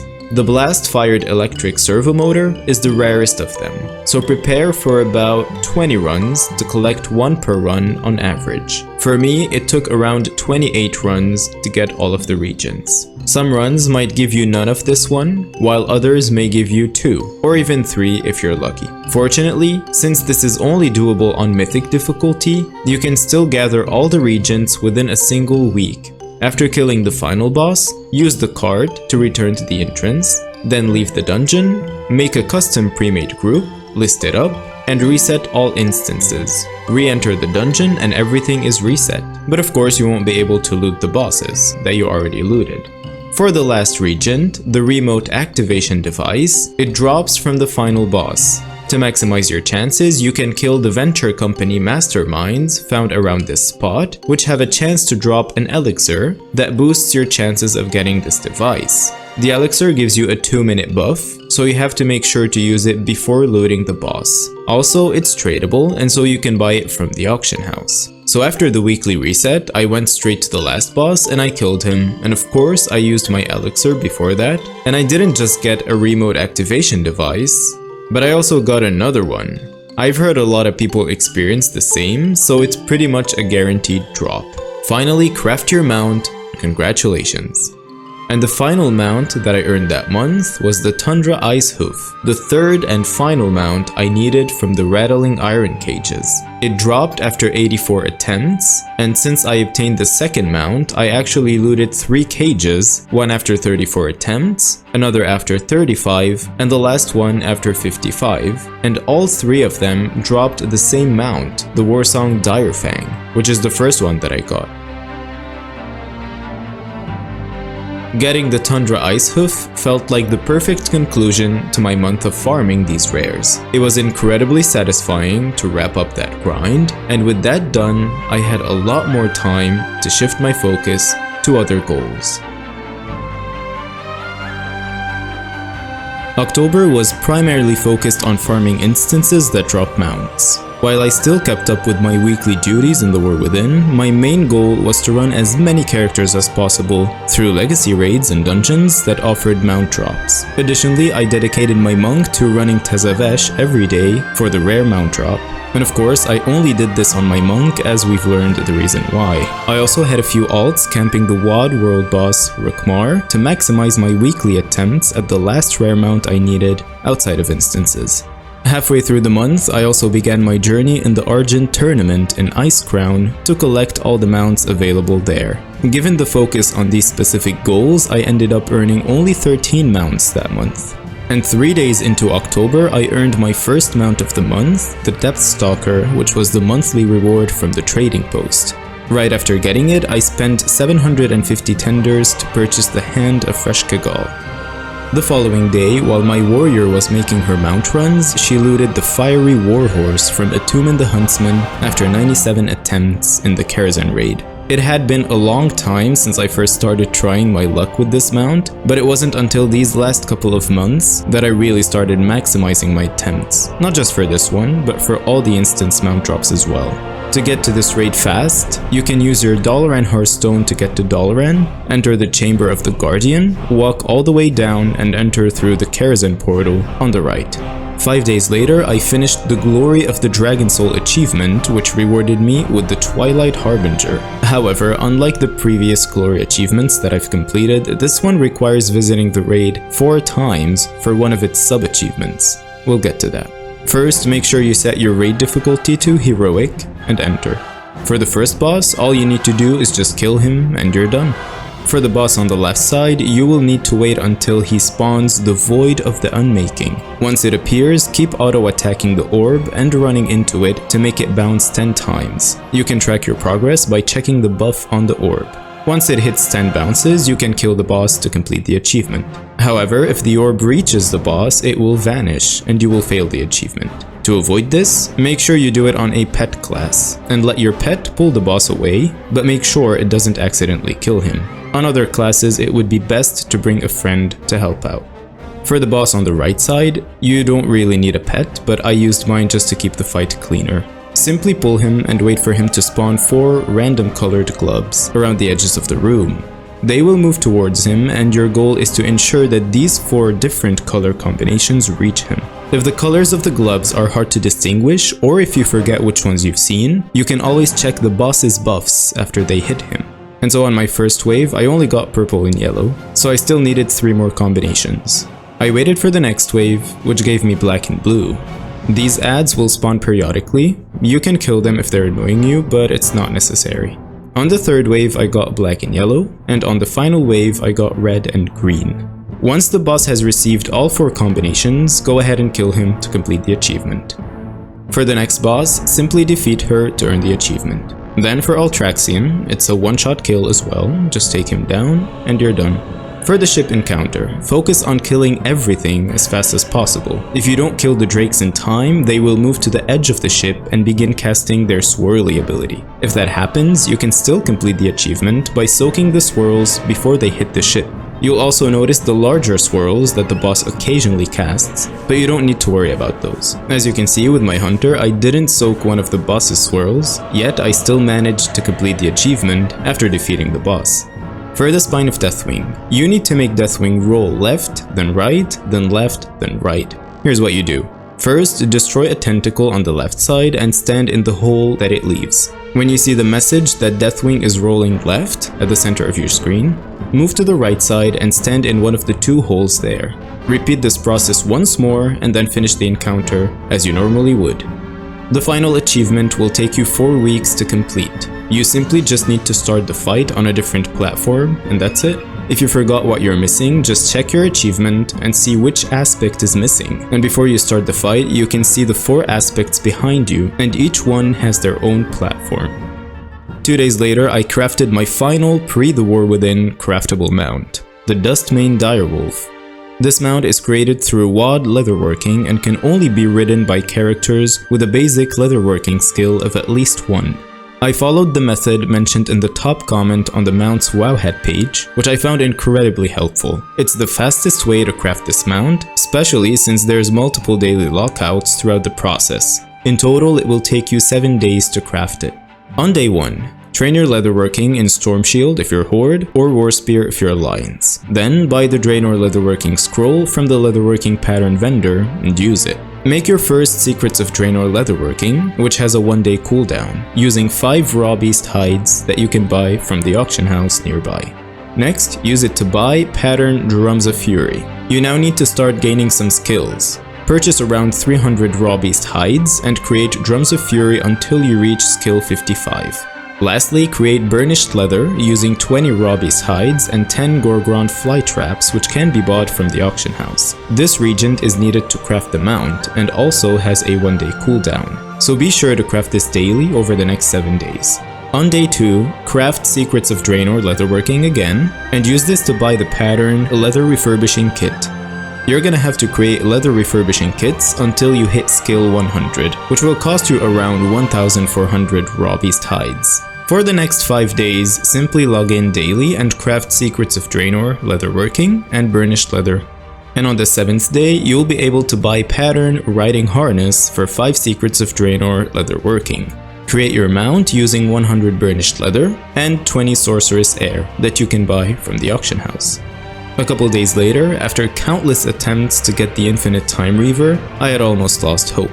I naturally stopped getting excited before looting each boss because of how many attempts I had. Running time walking dungeons became just another thing that I had to do to collect more Time Warp badges. But then, during Wrath Time Walking week, the Infinite Time Reaver finally dropped for me in the Nexus dungeon from Grand Magus Telestra. She was the 1468th boss I had killed. There's no real strategy to obtaining this mount, simply just run time walking dungeons whenever a time walking week is active, and you'll have a chance to loot this rare mount from each boss you kill. About a long week of no new mounts, I completed the Glory of the Delver achievement in the War Within on my Paladin and got rewarded with the Ivory Goliathus. This achievement, so far, is only achievable during Season 1, unless they change something later. But for now, to get it, you first need to complete 1 delve at tier 8 with lives remaining. You also need to complete all different stories, or versions, of all 12 delves. So when you first get to a delve entrance, you'll be able to see which story is up on that day. They change every day, very randomly, to the point where that was actually the last achievement I needed. I was checking every day for all delves, and whatever story was available, if I needed it, I just ran it at tier 1 to get the progress as fast as possible. And the last one that I needed was Signal Noise in the Nightfall Sanctum delve, which took more than a week to finally show up. Next up, you'll need to find and open all sturdy chests in all delves. There's 4 in every delve, and just a few of them are only available during certain stories.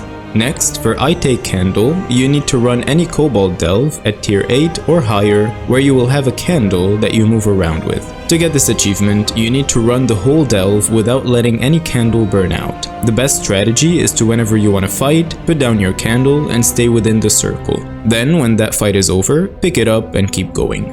Or just keep swimming, you need to complete any Cobus delve at tier 8 or higher without losing breath. You'll always find these bubbles of air that will refill your breathing, and at some point you'll be able to create your own never-ending bubble until you move. Bran will help you sometimes as well. Also, you might be able to use water breathing techniques, but I haven't tried any of them. It's quite an easy one and shouldn't be a problem for anyone. For Spider Senses, you need to complete any Nerubian delve at tier 8 or higher without touching any spider web on the floor or taking damage from Nerubian eggs. Basically just avoid stepping on these, and sometimes you'll even get the ability to destroy them. For Spore Sweeper, you need to complete any Fungarian delve at tier 8 or higher without being hit by explosive spores, which are these small moving spores with green circles around them. Just avoid stepping into their area, and even if you did, you can still manage to earn the achievement if you avoid being damaged by the explosion. For Daystormer, you need to complete any Order of Night delve at tier 8 or higher without being targeted by the artillery fire. Very similar to the previous one, be careful stepping into the purple circles. And finally, you need to level up your buddy Bran to level 25, just by running delves and looting the XP gains that you find inside of them. On that same day, I had a rare drop from a dungeon I'd been repeatedly running.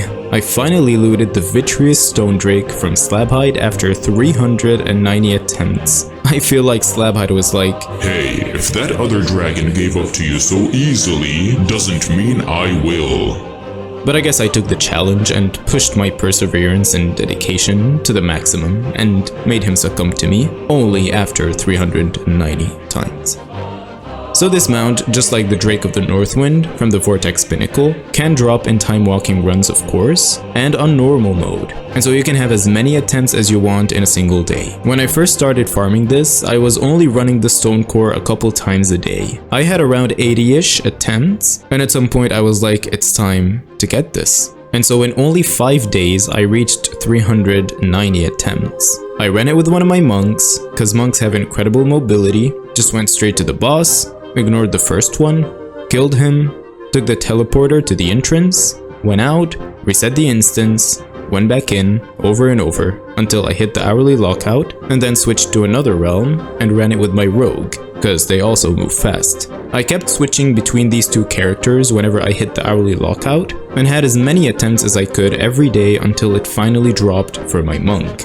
And just a thing on the side, in my earlier days when I regularly farmed it, just like a sane human being would, I once randomly saw Anox just flying in front of the dungeon on my main Hypop realm at 6 PM. And it was alive for 30 minutes. How crazy is that? I made a pre-made group, of course, a mage joined me, and she got her mount. So if you're still missing this one, I guess you don't really need to camp him, just go check if he's there and chances are you might find him. A few days later, after the WoW 20th anniversary event started, I was super excited about the new classic time walking. I am a big fan of anything classic, even though I only play retail. I'm pretty sure if I didn't love collecting so much in retail, I would be playing classic all the time. You get the idea. On the 25th, I headed straight to the new classic time walking vendor and spent 5,000 Time Lord badges on the Freyfeather Hippogriff mount. 2 days later, I was able to complete the meta achievement of the anniversary event, a cool 20 years, rewarding me with the Cold Flame Tempest mount. Gorgeous mount. After 2 days, I looted 3 rare mounts, one after the other. The first one was the Machine Defense Unit 111, which I got after running Awakening the Machine 15 times. This is one of the main weekly events in the Ring and Deeps, and to start, all you have to do is talk to Speaker Koldus outside in Gundergas. From there, you'll begin the scenario, where your goal is to keep him alive by fighting off 20 waves of enemies and preventing them from killing him. And every 5 waves, you get a break if you need it. This event is very easy to complete, and of course running it on a class that can heal makes it even easier. Once the scenario is over, you will have 4 chests, one for every set of 5 waves, and the mount has a chance to drop from them.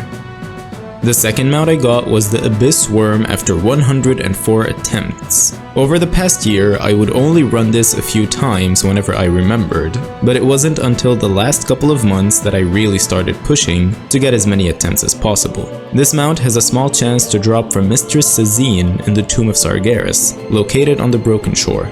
It can drop on any difficulty, including LFR, by queuing for Gates of Hell. Most of my attempts were made on LFR, like 95% of them. You first need to kill Goroth, then head down into the pit to take down Hargeton. After that, jump into the water below and head for the Mistress. The great thing about this is that the Gates of Hell is actually the first wing of the raid, and so if you want to run it on higher difficulties, you'll start at the same place as LFR. It'll take you almost the same amount of time as LFR, since you have nothing to clear before this wing. I personally didn't bother with other difficulties though, because I didn't want to set my focus and spend my time on one particular instance, so LFR was enough for me. This way, I was easily able to run other dungeons and raids on multiple characters. I basically divided my characters' numbers by 7, so that I make sure I had all possible attempts throughout every week. The third mount I got that day was the Iron Hoof Destroyer, which dropped from Blackhand in Blackrock Foundry after only 18 attempts. This mount only drops on Mythic difficulty, and like all raids after Pandaria, it has a skip. You'll need to spend 5 weeks unlocking the skip, but once you do, you can go straight to Blackhand and get attempts with all your characters across all realms. So take your time, run the raid 5 times, grab some cool transmogs, and after that, you'll only need 2 minutes to get your attempts each week. To start, head to Gorgrond and set your difficulty to Mythic. Enter the instance and go through the door on the right side. You'll need to kill the 2 bosses on both sides before going back to the center. Then head back a little bit and turn right to go downstairs and fight the 3rd boss. When you reach this area, you'll need to shut down 2 heat regulators on both sides before you can kill the boss. To do this, wait until orcs carrying bombs on their backs approach you. When one gets close, kill him, grab the bomb, and throw it at the heat regulator to lower its health. Keep doing this until the first regulator is shut down, then repeat the same process for the second one. And once both regulators are done, head to the center and kill the boss. Afterward, retrace your steps back upstairs to the first door you entered, take a right, then another right, and kill the boss inside. Head back and take a right again. Before you reach the next boss, you will need to kill all the orcs that spawn on both sides until the gate opens. Once it does, kill the boss. Go back a little bit and take a left. Jump into the water and clear out the mobs, including those in the water, to trigger the next encounter. Once the Iron Maidens are defeated, you can finally pick up the skip quest. You'll need to go through a mini-maze, and by the end you'll find the NPC. Unfortunately, you cannot reach him before killing the bosses you already killed, and which 2 of them are part of this quest, so you will need to run this raid 4 more times to finish this quest. Once you've taken it, follow my path. When you reach the next encounter, wait for the orcs to spawn, kill them, and defeat the bosses.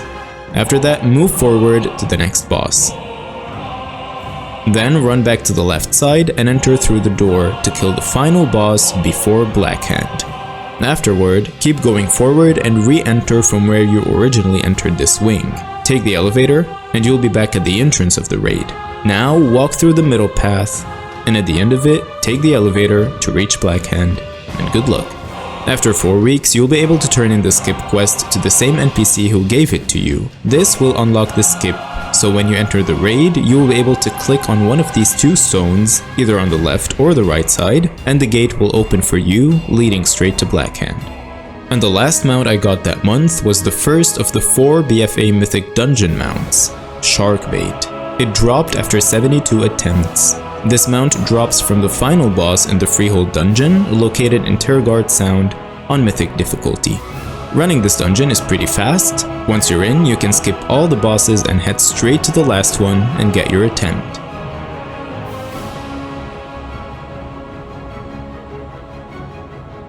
November was the month of rare drops. All I did was run instances. Every day I ran dungeons and raids on 4 characters, and each time I got a rare drop, I gained more time. More precious time. The only daily heroic instance I had left to complete was Tezavash, which I was running on my monk every day. I had also finished with the Argent tournament, and on weekends, when I had more time to play, I focused on my weekly duties in the War Within on my main character, my Paladin. And the first 2 mounts that I got were the Obsidian Worldbreaker and the Core Hound from the anniversary event. These mounts returned from previous anniversary events, each costing 20 bronze celebration tokens. Naturally, they were the first items that I bought. The second day of November was a Saturday. I had no idea what was in store for me. The Fellsteel Annihilator dropped after 25 attempts. This mount has a chance to drop from Archimond in the Hellfire Citadel raid on Mythic difficulty. And of course, this raid has a skip quest. However, you will need to unlock 2 skips. One to skip half the raid, and another to skip the rest, up to the final 2 bosses. First, head to Tenan Jungle and enter the raid on Mythic difficulty. The first boss will take a few minutes. Start by clearing all the mobs in the area, kill any new enemies that spawn, and stop any mobs that attack the 2 cannons behind you. When the Fellfire artilleries appear, destroy them, pick up 1 ammunition box, and take it to a cannon. Then grab the second one and take it to the other cannon. Keep an eye on the cannons to kill any mobs that periodically attack them. And after a couple minutes of doing this, the encounter will be over. Wait for the second boss to jump over to you, then defeat him. When you enter the Citadel, you will need to clear both the left and the right sides before you can proceed down the middle. On the right side, there's just 1 boss. Clear the area first before killing him. On the left side, you will face 2 bosses. After clearing both sides, head down the middle path, kill the 3 orcs, and defeat Gorefiend. Now wait for Khadgar to open a portal for you and enter through it.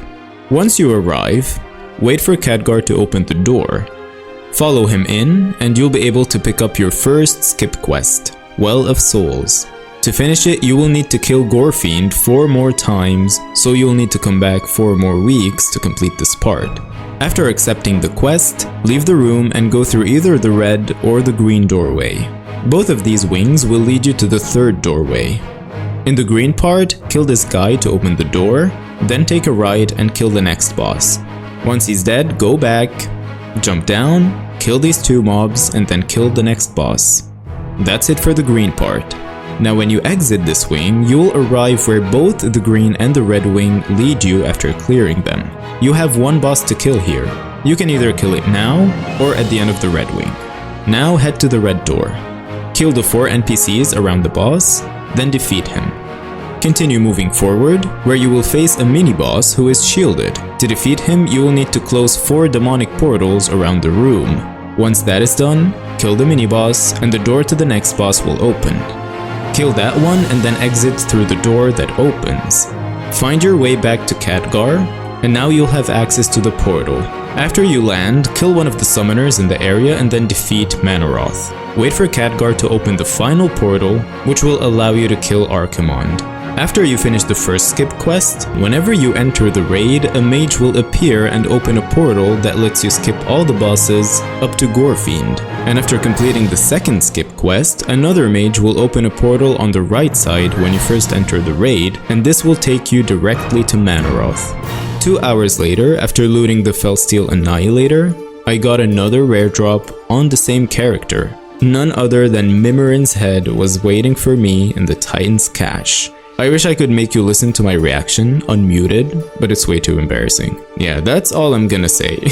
At that point, I was done farming Ulduar, which gave me even more time to focus on other mounts. The next day, another crazy drop, though not quite as lucky as the previous 2. I looted Midnight after 106 attempts. The wild part?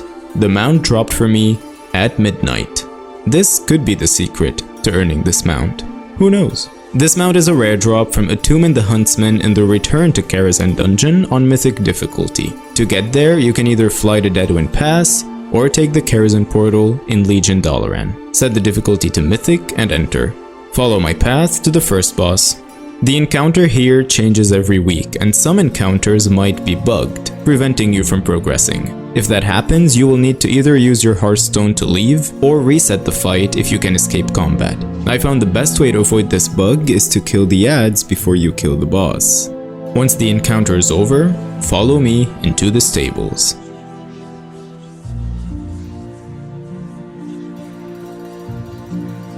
The very next day, my rogue looted the Shackled Urzul mount after 55 attempts, from Argus the Unmaker in the raid Antorus the Burning Throne, on Mythic difficulty. I initially unlocked the skip for this raid with my friend last year, and same as the Nighthold, I only unlocked it on my mage because back then raid skips weren't account-wide, and I didn't want to go through the skip quest again. So running the raid once a week on my mage was the routine, until raid skips became account-wide, where I began running it on more characters. 2 days later, I finally received the Solar Spirehawk from Rookmar on my Remix Paladin after 248 attempts. It was a Wednesday, right after the weekly reset, and the mount dropped on my very first attempt of the week out of the 28 usual weekly tries. This marked the last pre-The War Within rare drop that I needed outside of instances. Since I was done with Shah of Anger back in August, I had been killing Rookmar every single week, 28 attempts. Most of my characters were parked there just for their weekly shot at the mount. Of course, I kept a 14-minute timer running as Rookmar respawns exactly 15 minutes after being killed. For my main characters, I couldn't keep them there since I was running instances, so I used my Wormhole Centrifuge, which is the WoD wormhole, specifically the Jagged Landscape option, to quickly reach the Spires of Iraq. The wormhole has a 4-hour cooldown, but I only needed to use it once a week. And yes, all of my 28 characters have engineering, simply for this reason. Wormholes over naps, always on the map. After obtaining the Solar Spirehawk, I was officially done farming all the rare drops outside of instances in WoW before the current content. With that goal completed, I reallocated my characters to farm the remaining dungeons and raids that I needed, focusing on the quicker ones like the Underrot, King's Rest, Mechagon, and the Throne of the Four Winds. The next day, it was TBC time walking that week, and they added a new mount to the vendor, along with so many other new stuff. And so I went ahead and first bought the Amani Hunting Bear for 5,000 Time Lord badges. About a week later, I got 2 rare drops in a single day. The first one was the Mechagon Peacekeeper after 78 attempts from the HK8 Aerial Oppression unit in the Mechagon dungeon. This mount only drops on Mythic mode, and so you only have 1 chance a week on every character. For Horde characters, to reach Mechagon, all you need to do is to unlock the zone. You don't need to complete the storyline. Once it's unlocked, you can speak to Captain Cruz for a quick teleport to the island. For Alliance characters, you will have to fly there manually. We get no teleports. However, you can craft your own using the ultra-safe transporter Mechagon at Pascal, which requires some story progression. This is a blueprint that drops from Gear Checker Cogstar. To obtain this blueprint, you need to kill Cogstar mobs around the island to force spawn Cogstar himself.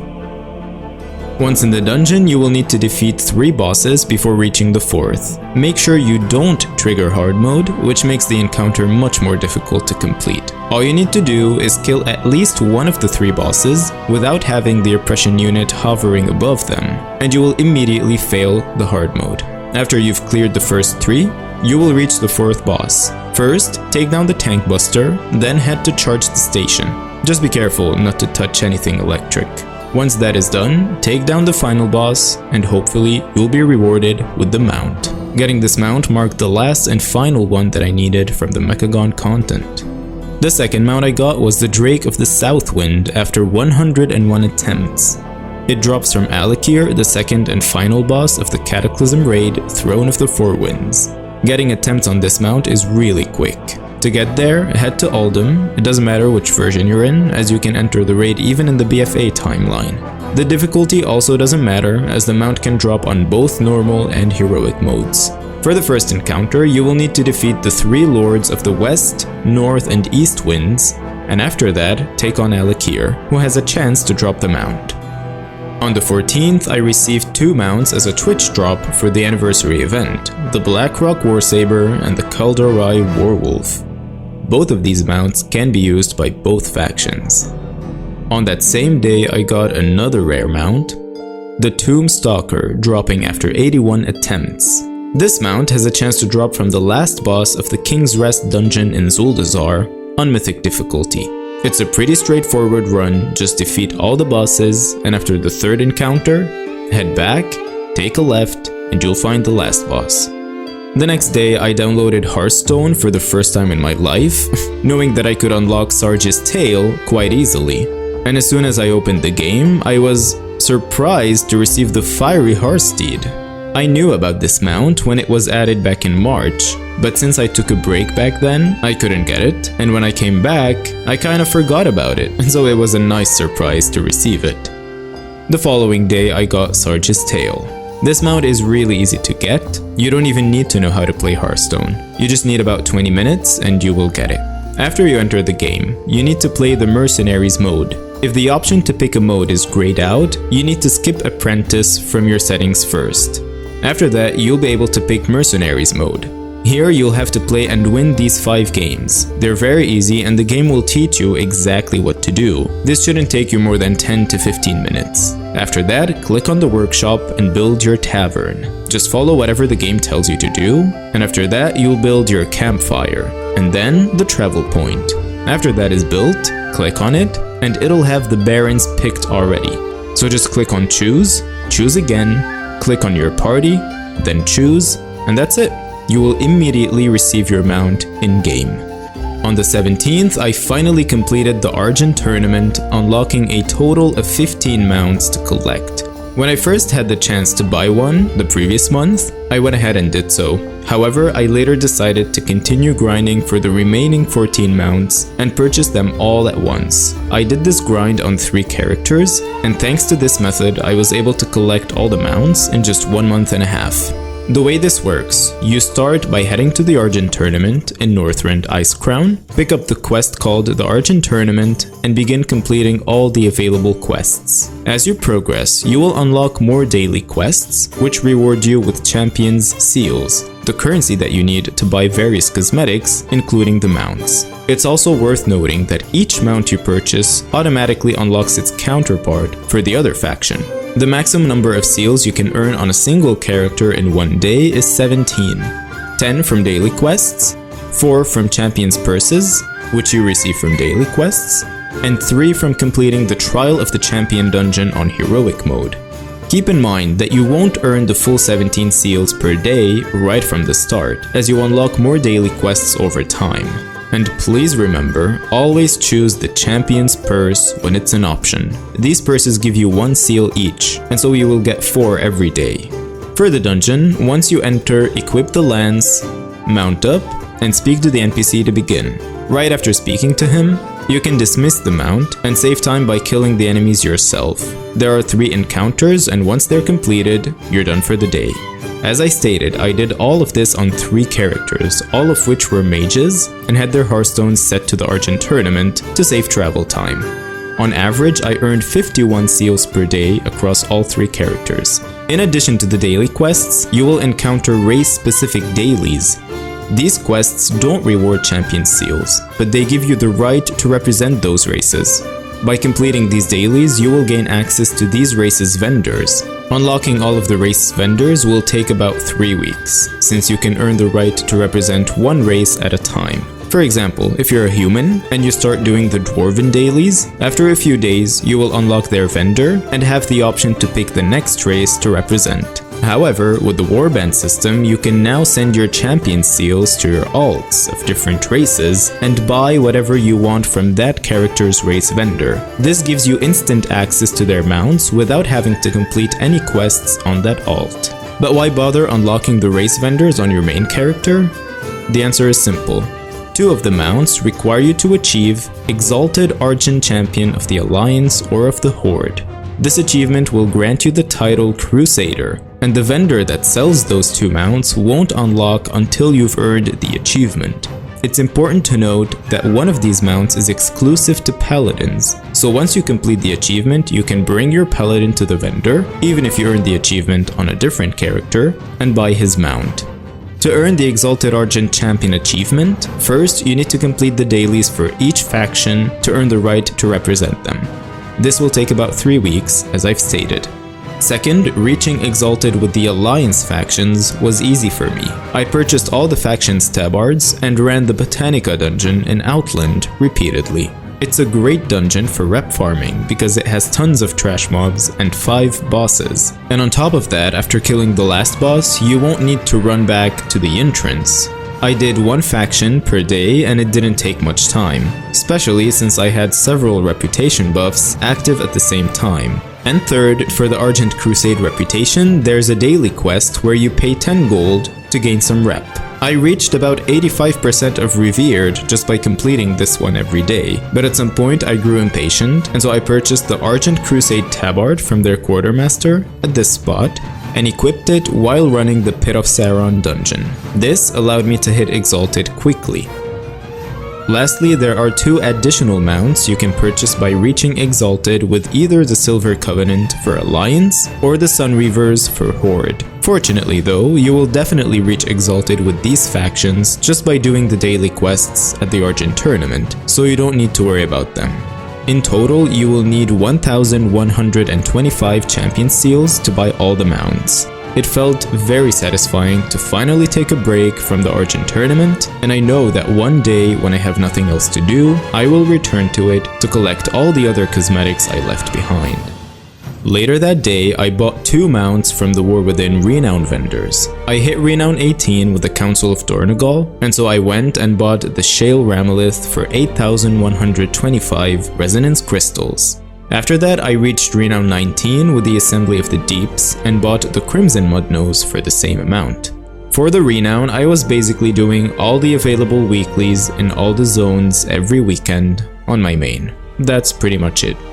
3 days later, I bought the Soaring Meter Bee. Pretty straightforward mount. You kill elite bees in this area and loot 900 sizzling cinder pollens and buy the mount from this vendor. I personally took my time with this process. You can literally do this in one day if you join a group and spend some time there. And while I did join a few groups along the way, I didn't have much time to grind for the 900 pollens, as I was juggling all other grinds. I didn't feel the need to rush. Some days I collected 50, and most days, none at all. And on the final day, I was still missing around 200, so I collected all of them and finished the farm. 2 days later, I purchased a mount from the store. This is gonna be a hot take. Yeah, I may have RSVP'd to that temptation party. Listen, I have my reasons. So years ago, I wasn't playing the official game. As I've mentioned before, I played WoW on a private server called Firestorm. Back during BFA on Firestorm, I ran the seat of the Triumvirate dungeon over and over, making tons of gold by clearing the trash in the first boss's area, looting them, and vendoring everything. Each clear, which only takes 2 minutes, made me about 5k gold, only on private servers. So I farmed a lot, and eventually I bought the Brutosaur. I know, progression on a private server? Well, I never thought I'd actually play the real game. Growing up, it never seemed like a possibility. And here's a surviving video from back then. Ignore the quality.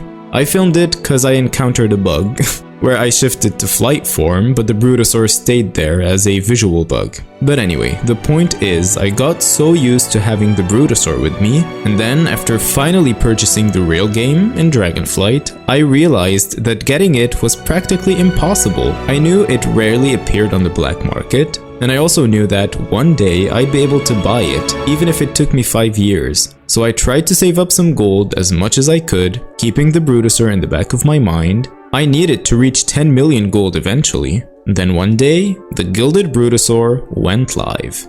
I literally lost my mind. Having an auction house mount was the only thing I was missing from Firestorm. I rushed to the Warband Bank, grabbed all my gold, it was about 1 million on top of my Paladin stash, and felt so happy knowing I could buy it with gold, not real money. But, shocker, there were no available tokens. This was just 2 hours after the mount went live. The auction house had already sold out of tokens, so I kept trying every minute until I finally managed to grab one just 3 minutes later. And so I thought, okay, I'll probably need 20 more minutes to get all the tokens. But nope, that was it. I could only buy 1. Tokens were back in stock the next day, but the prices had skyrocketed. And so afterward, my only option was to farm a lot of gold. So the mount went live on October 24th, and I didn't manage to buy it until November 22nd, almost a month. I was making between 20,000 and 40,000 gold an hour just by mining and fishing for slump sharks. I always made sure to use a Phial of Truesight to see camouflaged ores, and Darkmoon Firewater to boost my deafness. Every week, I pledged allegiance to the Weaver in Ashkahet for the 30% increased gathering speed buff. This is how I stacked all my gold while keeping an eye on fluctuating token prices. And finally the day came and I bought the mount. And I still do want the original one just for the sake of owning it, but hey, I can wait for the BFA remix, right? A few days later, I finally got the Glacial Tidestorm mount after 54 attempts. This mount drops from Jaina, the final boss in the Battle of the Zaralek raid, on Mythic difficulty. I actually got it in a funny way. Since I was doing the fight on my monk, I killed Jaina way too quickly, using Touch of Death, which prevented me from progressing to the second phase of the fight. I was just standing there, staring at the loot chest glowing in the distance, but I couldn't reach it. So I teleported out and went to the mailbox to collect my loot from the postmaster, and there it was, just sitting in my bags. Getting attempts for this mount only takes a couple of minutes, but you will need to unlock the raid skip first. Fortunately, all you need to do is run the raid on Mythic difficulty one time, and then the skip automatically unlocks for all of your characters. No quests required. The boss fights are pretty easy, except for Opulence. For that one, you'll either need a pet class or a friend to help you.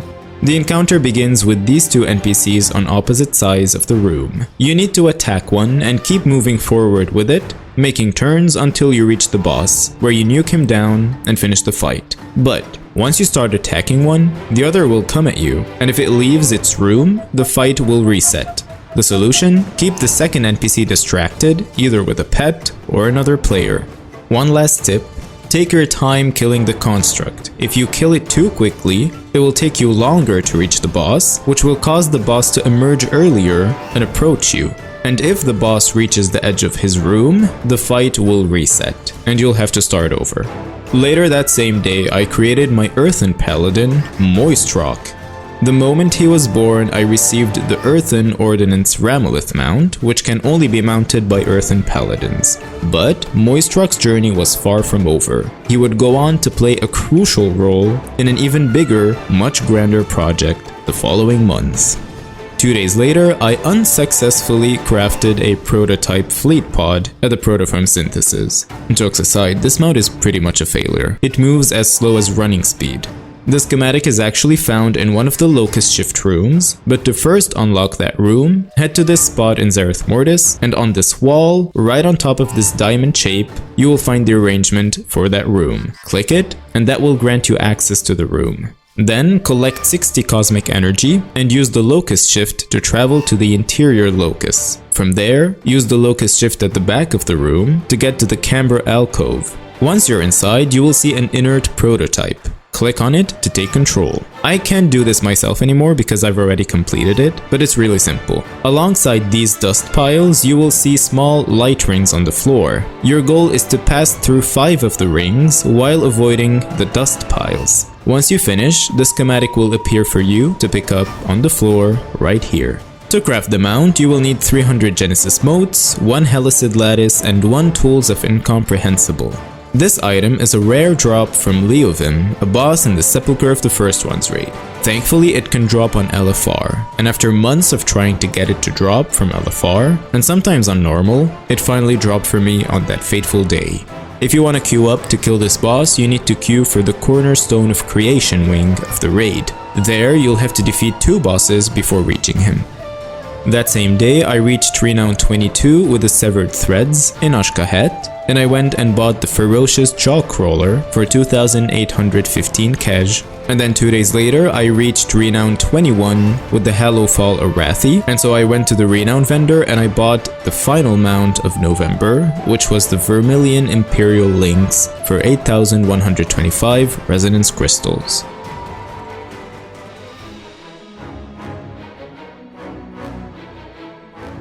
December 2024 marked a month of significant achievements and milestones. I dedicated around 80% of my gaming time to running 3 specific instances on all of my characters in pursuit of the last pre-Shadowlands mounts that I was missing, all of which drop from dungeons or raids, excluding the Nyalotha Allseer, which I just recently began farming. The Underrod for the Krog, Dragon Soul for both Experiment 12B and the Blazing Drake, and ICC for Invincible. I made sure not to miss a single one of my 28 weekly attempts, and I also ran Tazavash once a day on my monk. On top of all this, I accomplished several major goals that helped bring 2024 to a fulfilling close. And the first mount of the month was the Twilight Sky Prowler for 750 tenders from the trading post. On the very second day of December, I completed one of the most time-consuming achievements in all of World of Warcraft, the 100 Exalted Reputations achievement. This rewarded me with the title The Esteemed and the Pure Heart Courser mount. The rewards for the Exalted Reputation achievements are as follows. At 40, you earn the title The Exalted, at 60, The Beloved, at 80, The Admired, and at 100 you get both the title and the mount that I just mentioned. Currently, the highest achievement you can earn is for reaching 110 Exalted Reputations, and it doesn't reward anything. About a week before completing this achievement, I noticed I was at 80 out of 100. Most of these reputations were simply from playing the content across the Dragonflight, Shadowlands, BFA, Legion, and Pandaria expansions. On top of that, I had grinded a few specific reputations for their mounts, such as the Rumkahan from Cataclysm, the Winter Saber Trainers from Vanilla, and others I had previously mentioned. At that point, I decided to focus on the easiest and fastest factions to reach Exalted with. Here's a rundown of the factions I picked and how I farmed their reputations in a relatively short time. But before I get into that, there are a few things you need to know. Reaching Exalted on an Alliance faction and on its Horde counterpart counts as one. For example, Stormwind and Orgrimmar, or the 7th Legion and the Honorbound from BFA.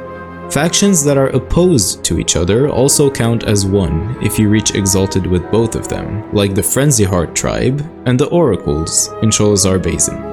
Renowned reputations don't count towards this achievement, but no one knows if that'll change in the future. Reputations based on the friendship system, from stranger to best friend, and similar ones also don't count. While the achievements are count-wide, reputation gains are not. If you're farming a factions rep, you will need to do it on one character. Blizzard has made renown gains account-wide and has promised to do the same for older reputations in the future. So if you're watching this video later, check to see if that change has been implemented, as it could speed up your reputation farming. So the first thing I did was download the Rep Hub add-on. When you click the add-ons button around your minimap, it'll open a window which shows all of your reputation progress across all of your characters. It allows you to view the highest rank you've reached with each faction and which character reached it. You can sort reputations by name, expansion, rank, character, and number of characters who have progress. On top of that, you get a search bar. As a father of 28 characters, this add-on was a must for me, as I discovered progress on certain characters that I didn't even know it existed. Of course, I had my rep buffs, which are the 20th anniversary ones, and the Pilgrim's Bounty buff as well. So I first began by reaching Exalted with one of, if not the easiest faction to farm, the Thorium Brotherhood. First, buy around 15 fiery cores from the auction house, then go to the Burning Steps, to Blackrock Mountain, and follow my way into the Blackrock Depths dungeon. Now just follow my path to the Quartermaster.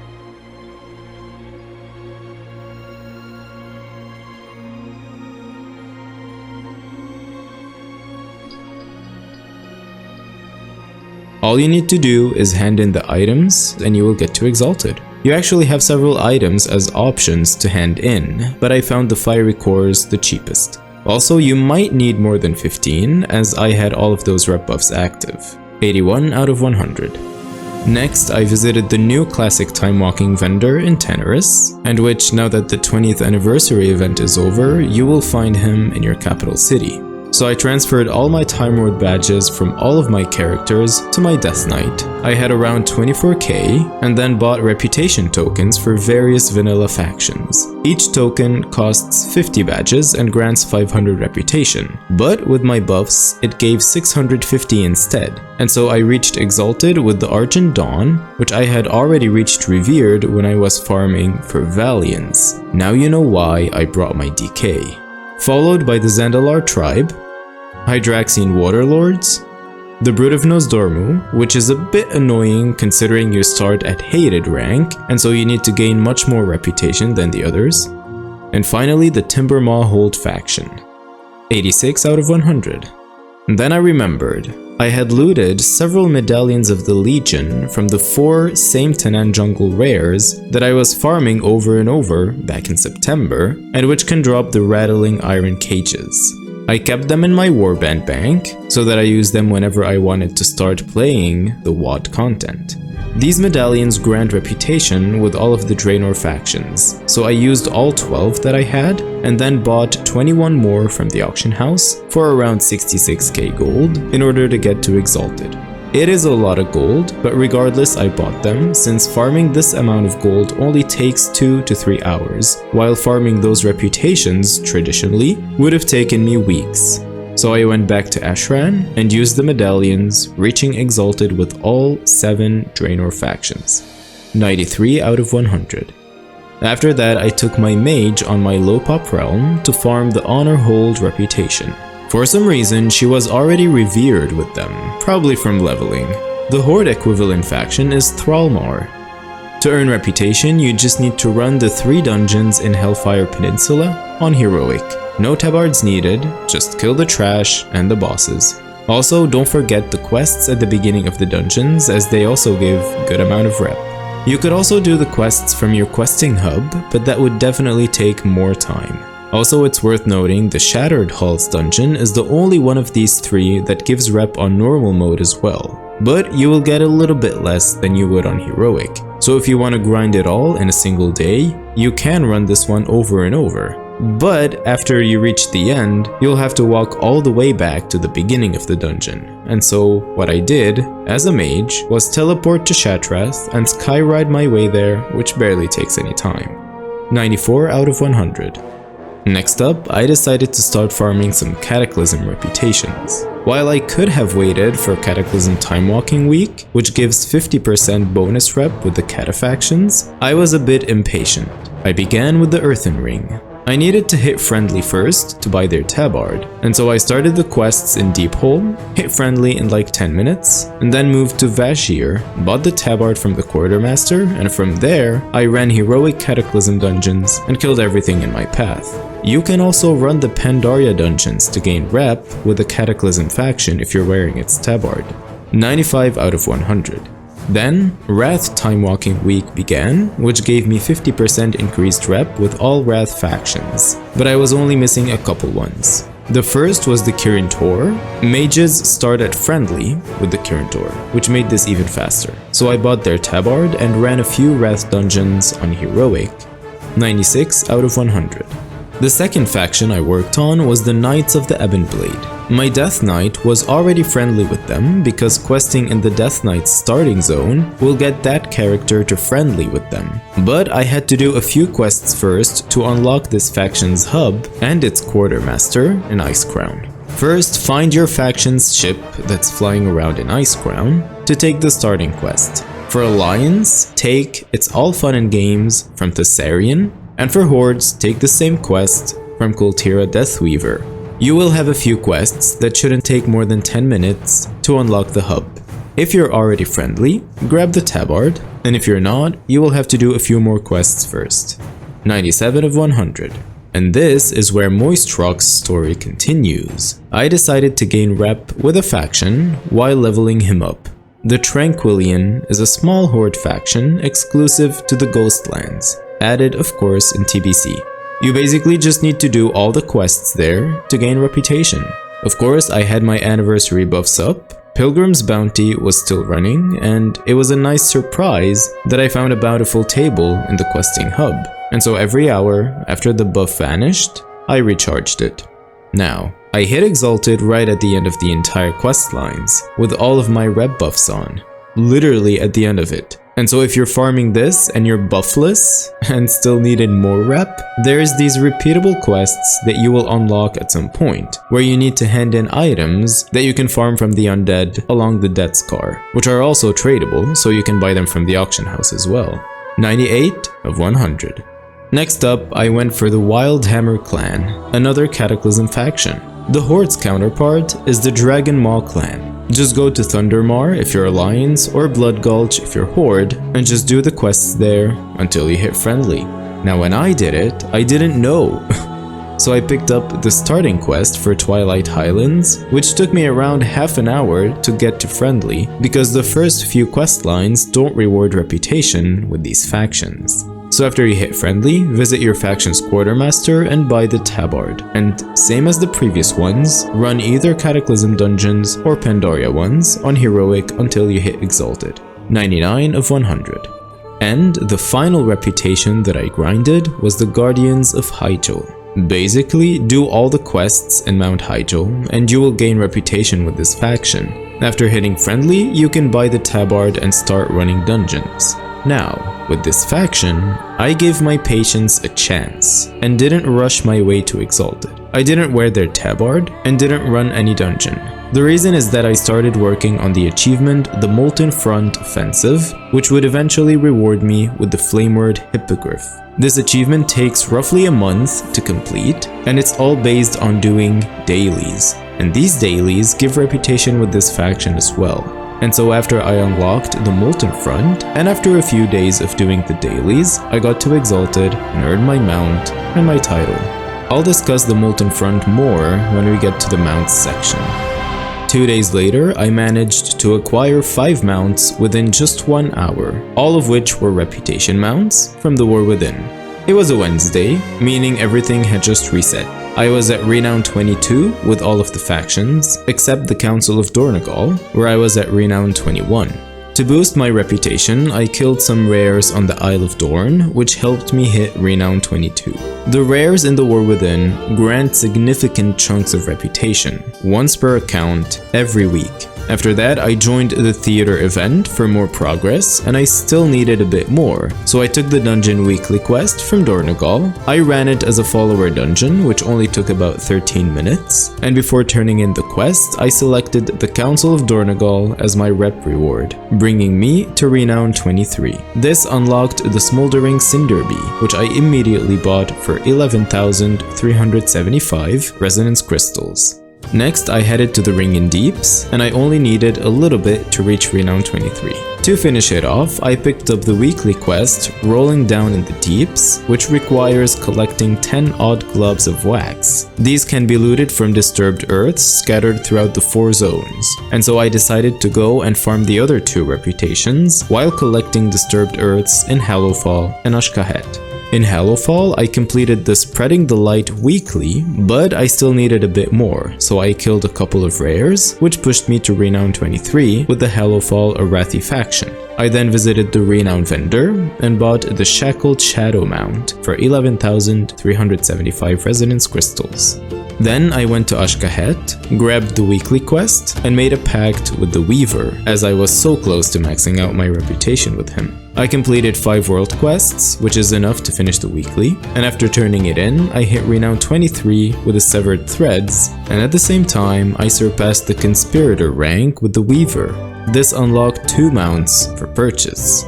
The Aquamarine Swarmite for 3,940 cash, and the Widow's Undercrawler for 2,020 cash. After that, I returned to the Ring in Deeps to finish my weekly quest.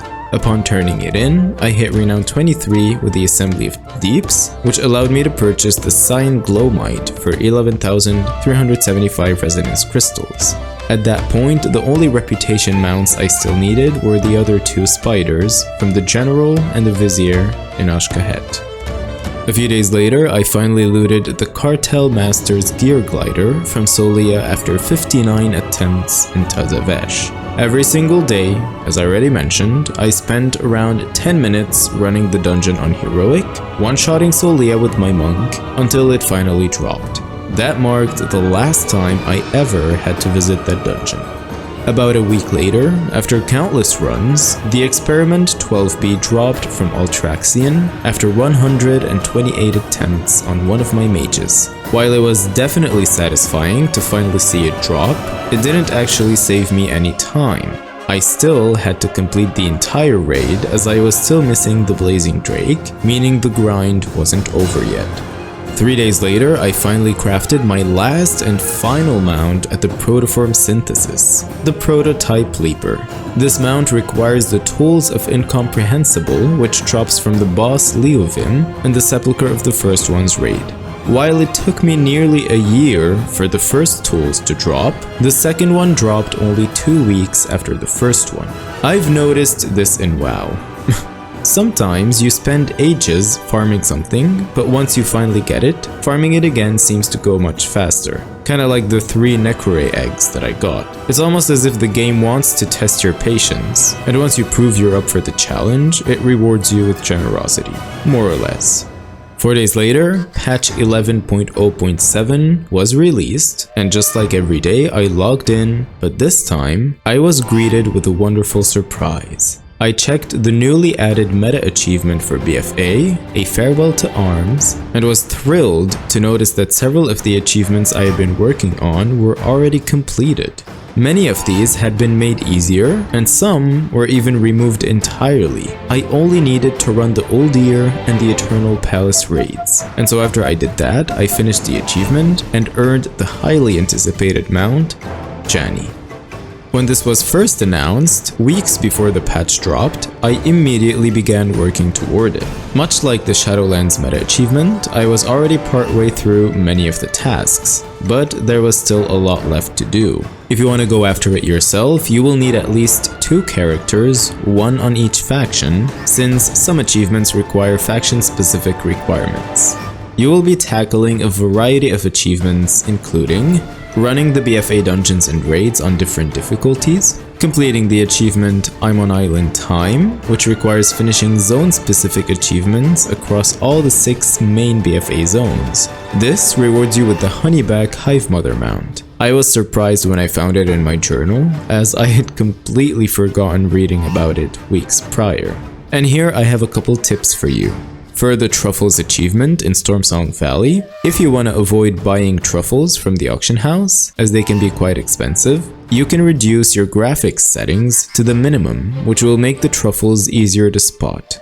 And if you're doing the achievement it's really getting out of hand in Nazmir, this one can be particularly frustrating. My strategy was to move as slowly as possible while gathering the mobs to prevent them from unleashing. Once I had a large pack, I used Divine Shield on my paladin to not get interrupted, transformed into the hand, killed the pack, then moved on to the nearest one, killed it, and earned the achievement. Other than that, you will need to reach Revered with the BFA factions, complete the Island Expedition achievements, which have been made significantly easier. The removal of PvP related objectives and reduced progress requirements have made this much less of a grind. Finish the Warfront achievements, which were also made easier by reducing or removing certain requirements. One major change for me was the removal of the Tour of War achievement, which had been the biggest roadblock for me. I was about a month away from completing it before they made these changes, as I had only killed one of the commanders, and the rotation takes 2 weeks.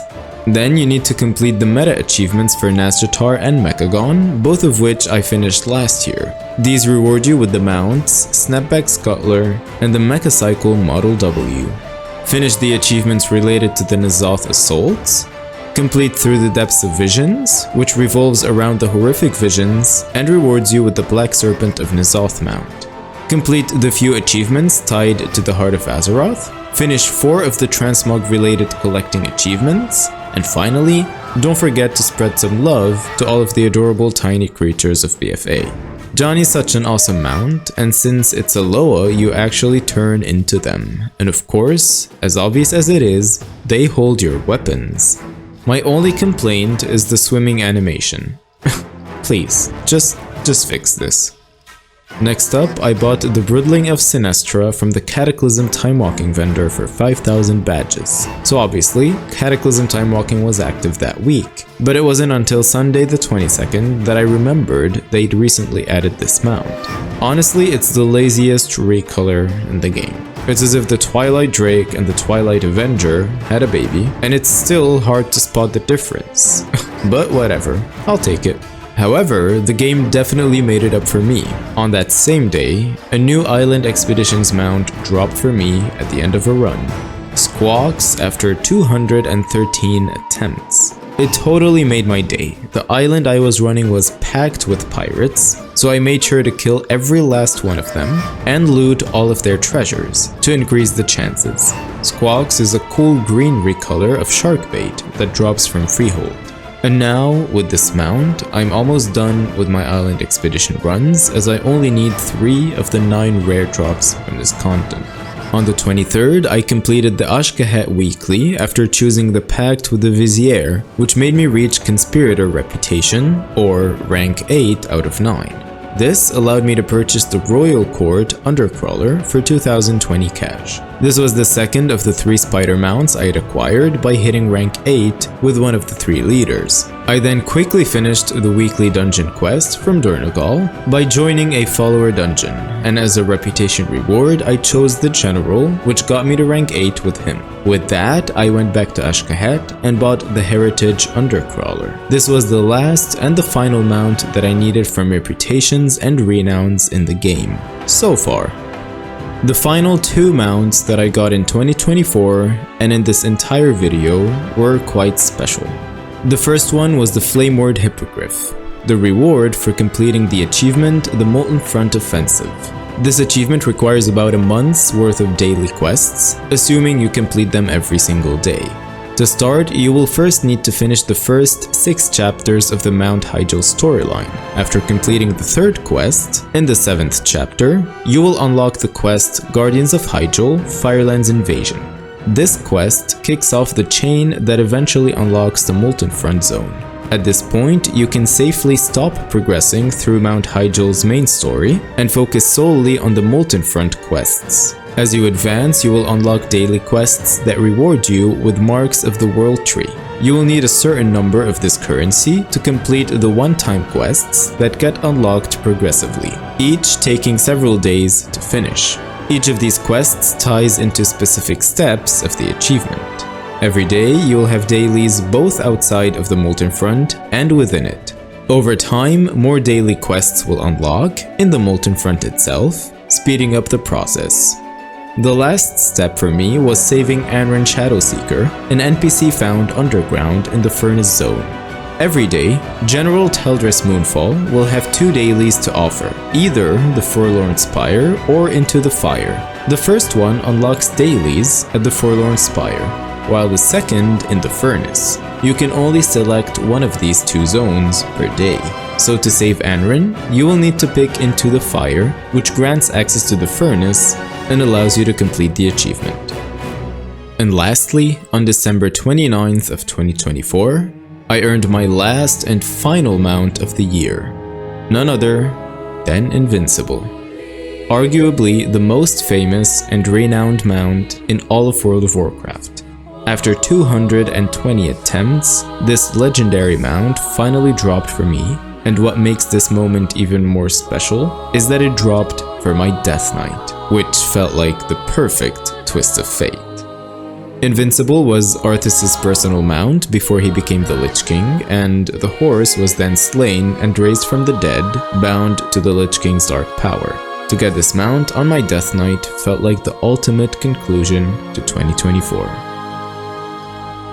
The past 2 years have been an incredible ride, full of unexpected surprises and of course a lot of grinding. From rare drops to hard-fought achievements, each mount had its own story, and I'm proud of every single one. But the journey doesn't end here. As we all know, WoW is a world that keeps on giving, and there's always more to chase, more mounts to collect, and more adventures to experience. Thank you so much for joining me throughout this journey. If you're still chasing your own mount collection, keep grinding, and remember, the rarest ones always feel the sweetest when they finally drop. Until next time, happy farming, and may your loot always be bountiful.